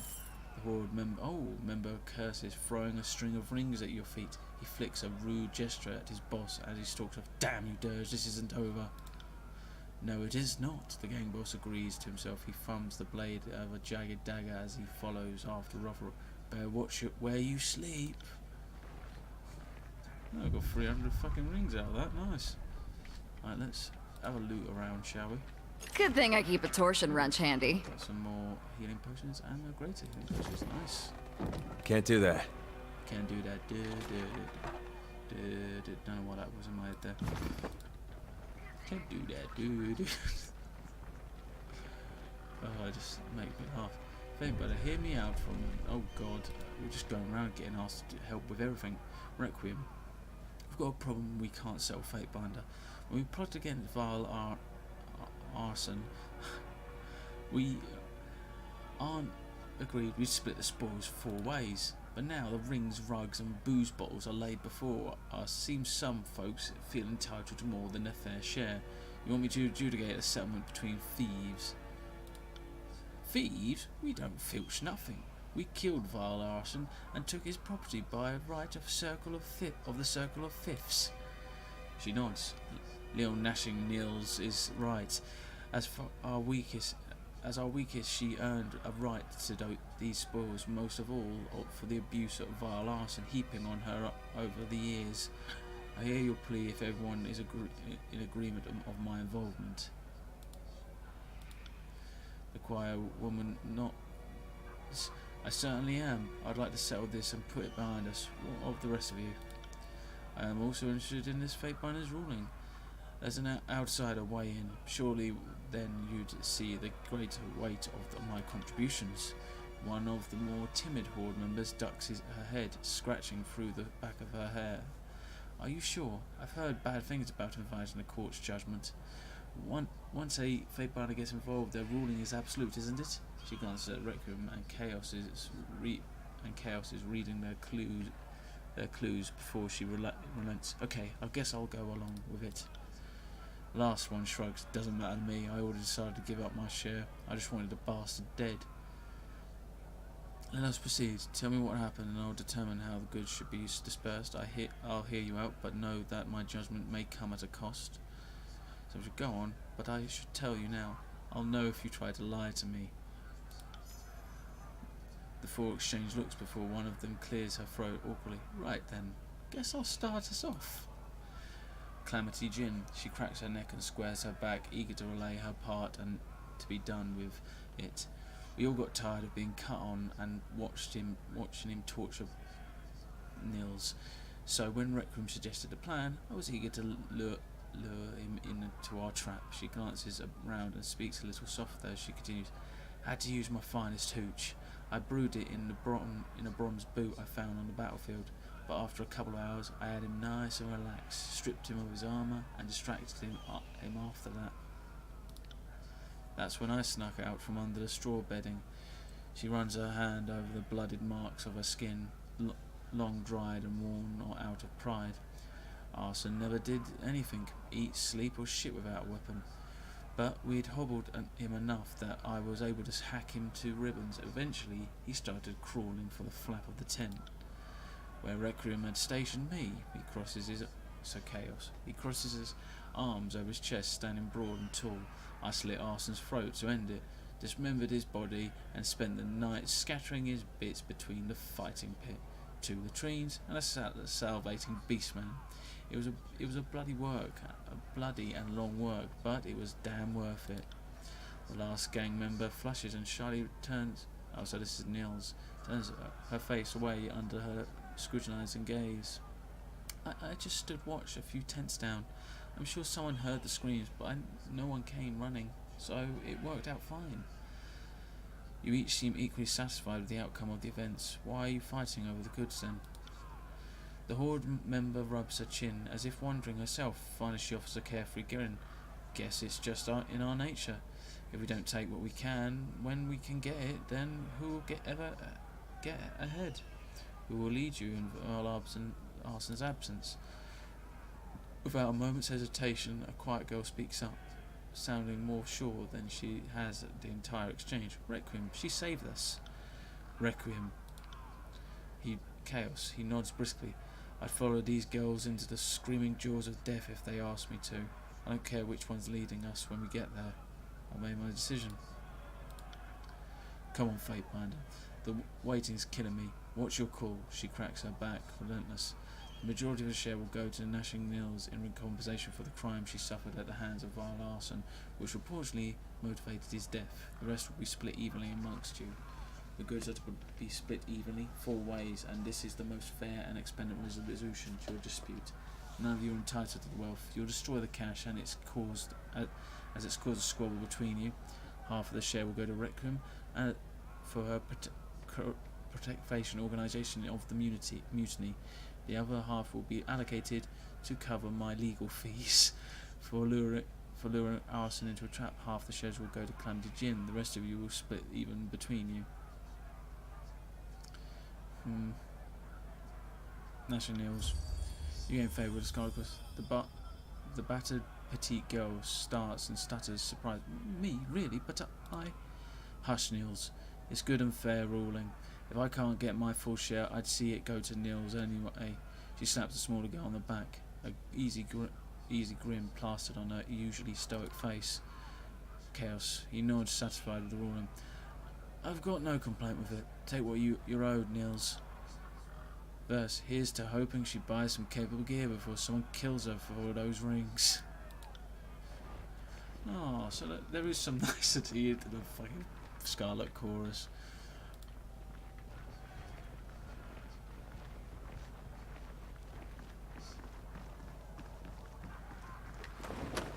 Right, so bronze javelin.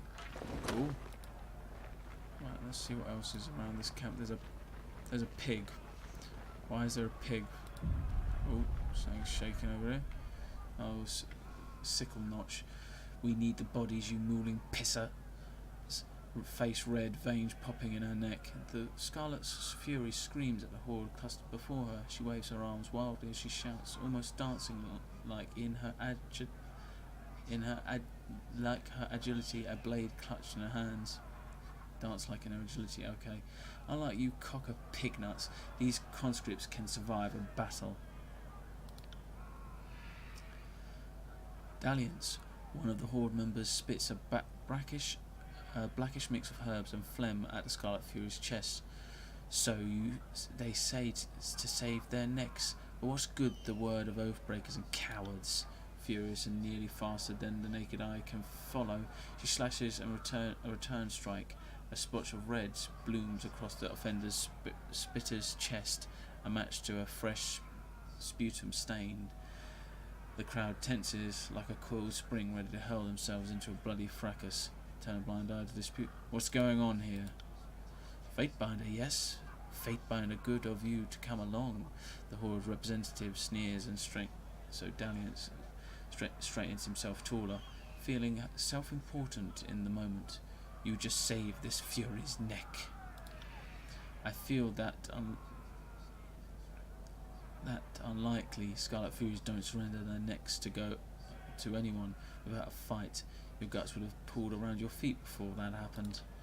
A damn slew of oathbreakers came crawling to us less than a fortnight ago, so we trushed the lot up like beastmen for a roast. Why should we welcome liars and defectors to guard our backs? The Horde member spits again, but aims to the side this time, careful to avoid hitting the Scarlet Fury.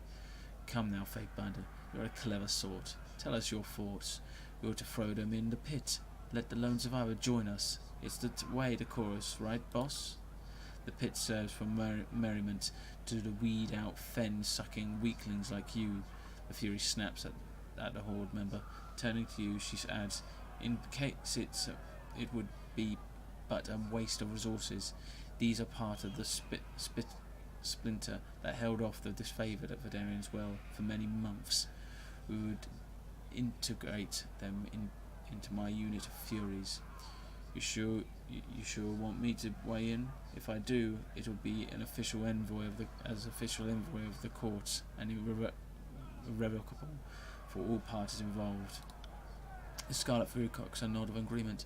I'll be sated just to have the squabbling done with, but we can't win a war with only fishnecks, charlatans, and a sea of blood. We need skilled fighters to wield our blades. The Scarlet Chorus doesn't lack for meat to throw at the enemy, but it always need of experience. If you ask me, those with training should go to the Scarlet Furies. Anything less would be a waste of talent. I'll keep that in mind, verse. Dalliance. We might be made of tearsmen, but we're loyal to Kairos. The chorus ain't an open cattle call to any turncoat who got a sharpened weapon and a decent pair of boots. It looks a sooty thumb. Sooty thumb in fort. Toss them in the pit, boss, and I'll donate a share of the proceeds to you. The captives will go to the Scarlet Furies and aid with strategic military operations within the chorus. The captives will find the pits and ensure the survivor is traditionally initiated into chorus. The captives will be executed to discipline the discord they have raised with the chorus. The Scarlet Fury salutes you briskly, but with honour. I'll see them assigned to a suicide mission at once. If the henpeckers can survive that, then they'll be worthy to serve my Furies. Lintry, a cruel fate for those who once defied the chorus, but at least you offered them another chance to live. Let's hope they make the most of your mercy. Yes, indeed. Yes. Keep on going around doing everything around here. Where's the flipping leadership here?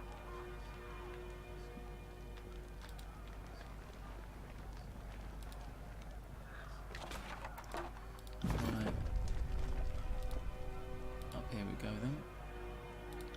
What did I just find? Ooh. Bronze bulwark. Ooh.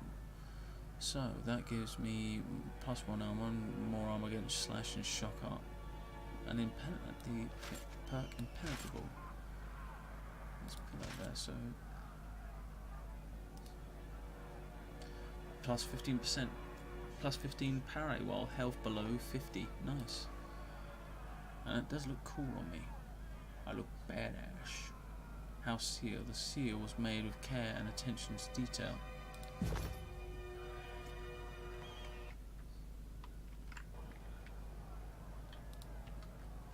Alright, I think what we're going to do then is call it there for the day before we go talk to the voice in our app. I'm just going to do a quick save because it is, I think it's like 3 in the morning, yeah, it's 3:30 and I need to get to bed unfortunately.